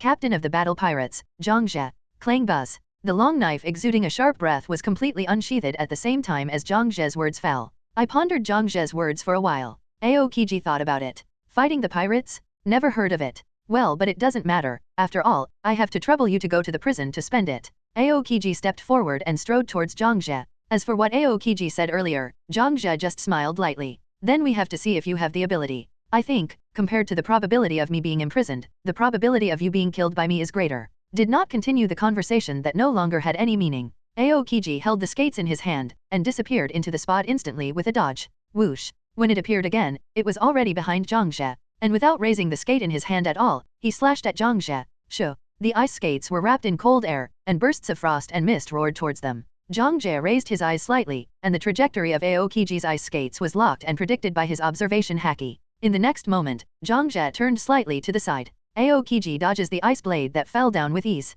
Boom. The ice blade that stopped before it was too late slammed heavily on the ground. Seeing this, Aokiji couldn't help but startled. Avoided. At such a close distance, and at such a late hour, there is still action. He escaped so easily. The pupils contracted slightly uncontrollably. Aokiji turned his head suddenly, and looked at Zhangje who was at the side in disbelief. There was a faint smile on Zhangje's face. At the same time, Haki attached a long knife and slashed towards Aokiji. Clang. There was no longer the previous lazy meaning on the face. Aokiji stared at Zhangje with a solemn face, holding the ice blade decisively back in his hand, making a defensive gesture. Boom. There was a deafening buzzing sound, and the two knives collided fiercely. A powerful wave of remaining prestige suddenly set off. Boom. And Aokiji himself took advantage of the opportunity to distance himself from Zhangje again. Clatter. The figure landed steadily on the ground, and Aokiji looked at Zhangje not far away. It seems, things are not as easy as I thought. Zhangje smiled and said nothing. Aokiji also understands that this young guy in front of him is stronger than he previously expected. Just a short moment of fighting. He deeply felt how superb Zhangje's control of Haki was. Now it seems that it is simply unrealistic to solve the opponent in 1 move and a half. Today, it is inevitable to spend some effort. Thinking of this in his heart, the aura around Aokiji also changed abruptly. Wisps of white chill rose from his body. Chapter 34 Fierce Battle. Terrified Aokiji? Sensing the change in Aokiji's breath, he saw wisps of cold air emanating from his body. Zhangje didn't wait any longer, and walked towards Aokiji slowly. There was no verbal exchange of any kind. The moment the two sides made eye contact, they immediately moved. Whoosh. Holding a long knife, Zhangje burst out with strength under his feet, and rushed towards Aokiji with one stride. Aokiji's right hand was icy, and then he waved at Zhangje fiercely. Boom. The crisp sound echoed, and a gust of cold air swept towards Zhangje wrapped in frost. Wherever he went, a thick layer of ice condensed all around him. Crack, click, click. Zhangje frowned, and his running speed did not slow down, but a powerful repulsion erupted from his body. Boom. In an instant, the sweeping cold air, even the frost was scattered away. Faced with this sudden scene, Aokiji couldn't help shrinking his pupils, and a look of surprise appeared on his face. Bounced. Not much time to think. The moment Aokiji's thoughts fluctuated, Zhangje had already arrived in front of him and slashed at him with a knife. Shoo. Boom. Aokiji held up the skates with both hands to resist. But under the strong force of Zhang Zhe's saber, his whole body was so shaken that he flew upside down and crashed into the house beside him. Boom. Hit by Aokiji's body and collapsed, the gravel fell, and a thick cloud of smoke was set off by the remaining power. Taking advantage of the victory, Zhang Zhe chased out, and his body was instantly submerged in the thick smoke and dust. Whoosh. In the next second, there was only a huge roar. Another wall in the house exploded. Aokiji's figure flew upside down with countless gravels. Boom. Shhhhhhhhhhh. Damn it, how did this happen? Aokiji, who was flying upside down, gritted his teeth and muttered to himself in concern, with his hands still crossed in front of his chest, maintaining a defensive posture. Also at the same moment, in the collapsed house, there was another loud noise suddenly. Boom. In the next second, the smoke surrounding the house was immediately shaken away. Zhang Zhe chased Aokiji again. Boom. Raising his left hand suddenly, Zhang Zhe faced the flying Aokiji with his palm, and launched the universal pull again. Buzz. Accompanied by a hum, Aokiji immediately felt himself being captured by a huge suction force. The speed of the inverted flight is slowing down. Oops. Aokiji murmured inwardly, and then flew towards Zhang Zhe. Whoosh. Seeing that the distance between the two sides is getting closer, Aokiji immediately activated his fruit ability with all his strength. Ice wall. His cold hands were raised violently. In the next second, a huge wall of ice suddenly rose from the empty street. Boom. Boom. Crack. The crisp icing sound echoed. An ice wall more than 10 meters high traversed the entire street and stood in the middle of Aokiji and Zhang Zhe, separating the two. The suction on his body disappeared, and Aokiji used the ice wall as a force point, and jumped out steeply. Whoosh. Same moment. Looking at the ice wall that suddenly rose in front of him, a cold light flashed in Zhang Zhe's eyes, and his galloping speed did not slow down at all. Click. Clenching the long knife in his hand, Haki attached to it in an instant. Give me, open. With a low snort, Zhang Zhe's eyes brightened. Immediately afterwards, he took a big step steeply and slashed towards the huge ice wall in front of him. Clang! The ear-piercing long knife whizzed through the air. A dark red crescent knife shadow came out in response, across the ice wall.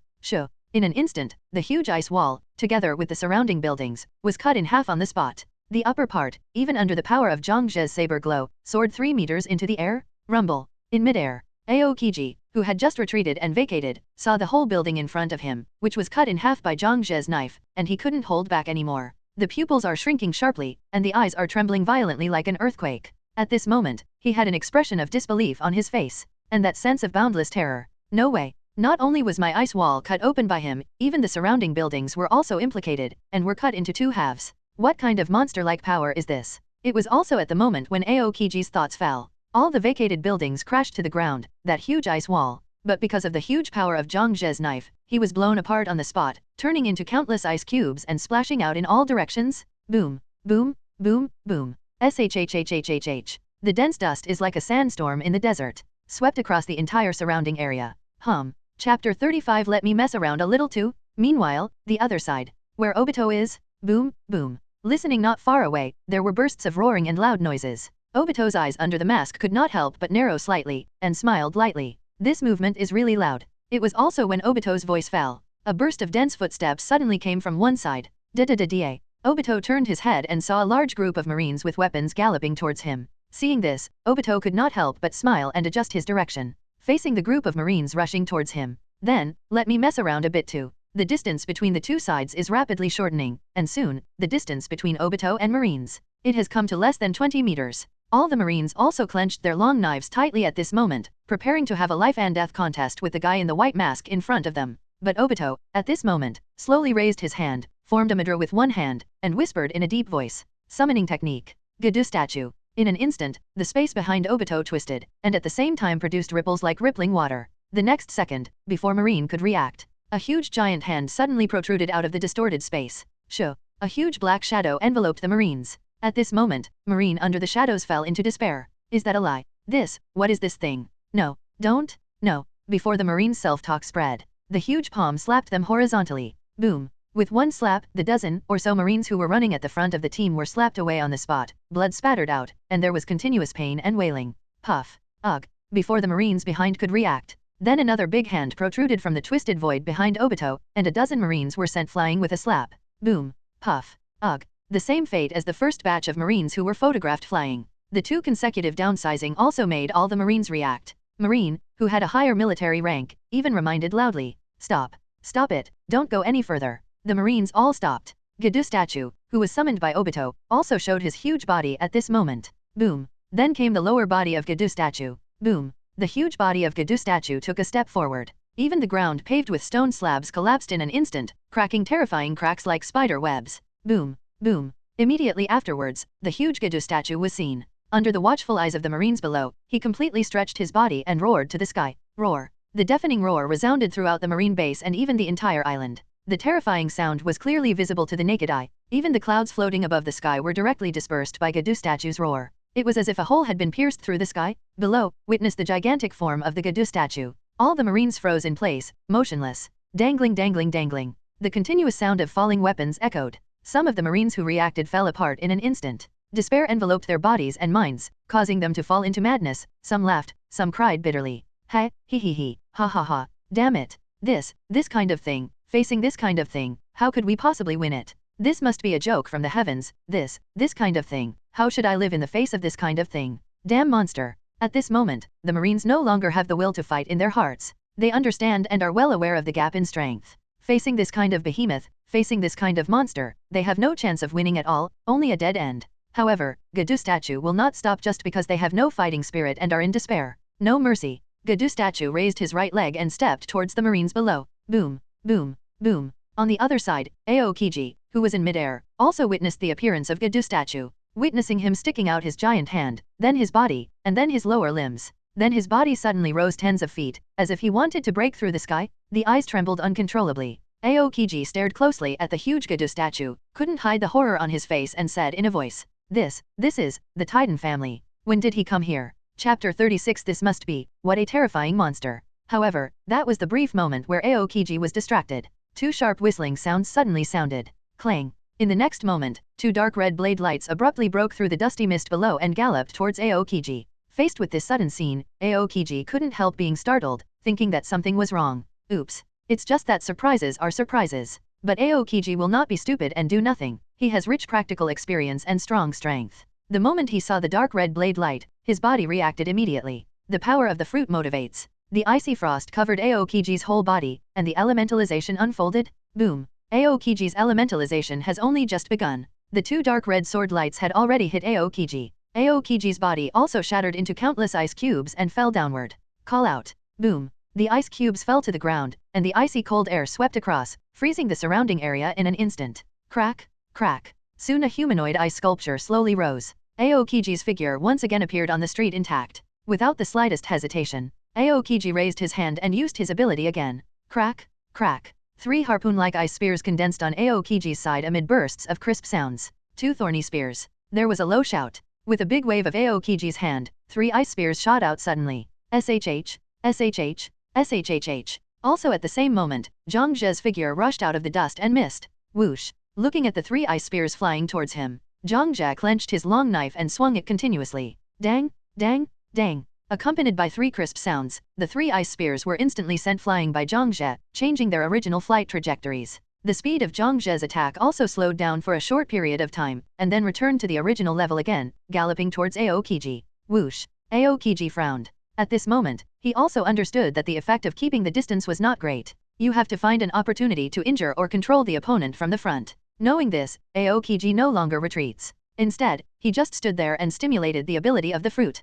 Kaka. Terrifying cold air overflowed, and Aokiji's body turned into ice with bursts of crisp sounds. Zhang Zhe also appeared in front of him at the same moment. Buzz. The long knife exuded a terrifying and sharp aura, and Zhang Zhe swung the knife in all directions without hesitation. Aokiji also raised his ice-sculpted hand at the same moment, and reached out to grab Zhang Zhe. Ice time. Ice time. Facing Aokiji's sudden move, Zhang Zhe narrowed his eyes slightly. That hand exuding a terrifying cold air made him feel a little threatened. Aware of this feeling, Zhang Zhe unfolded Kamui immediately without the slightest hesitation. Kamui. Buzz. Also at the same time, the right arm that Aokiji grabbed with his probing hand directly crossed Zhang Zhe's body. The same goes for Zhang Zhe's long knife that slashed at his head. Also at this moment, I passed through his body that turned into an ice sculpture, and crossed over.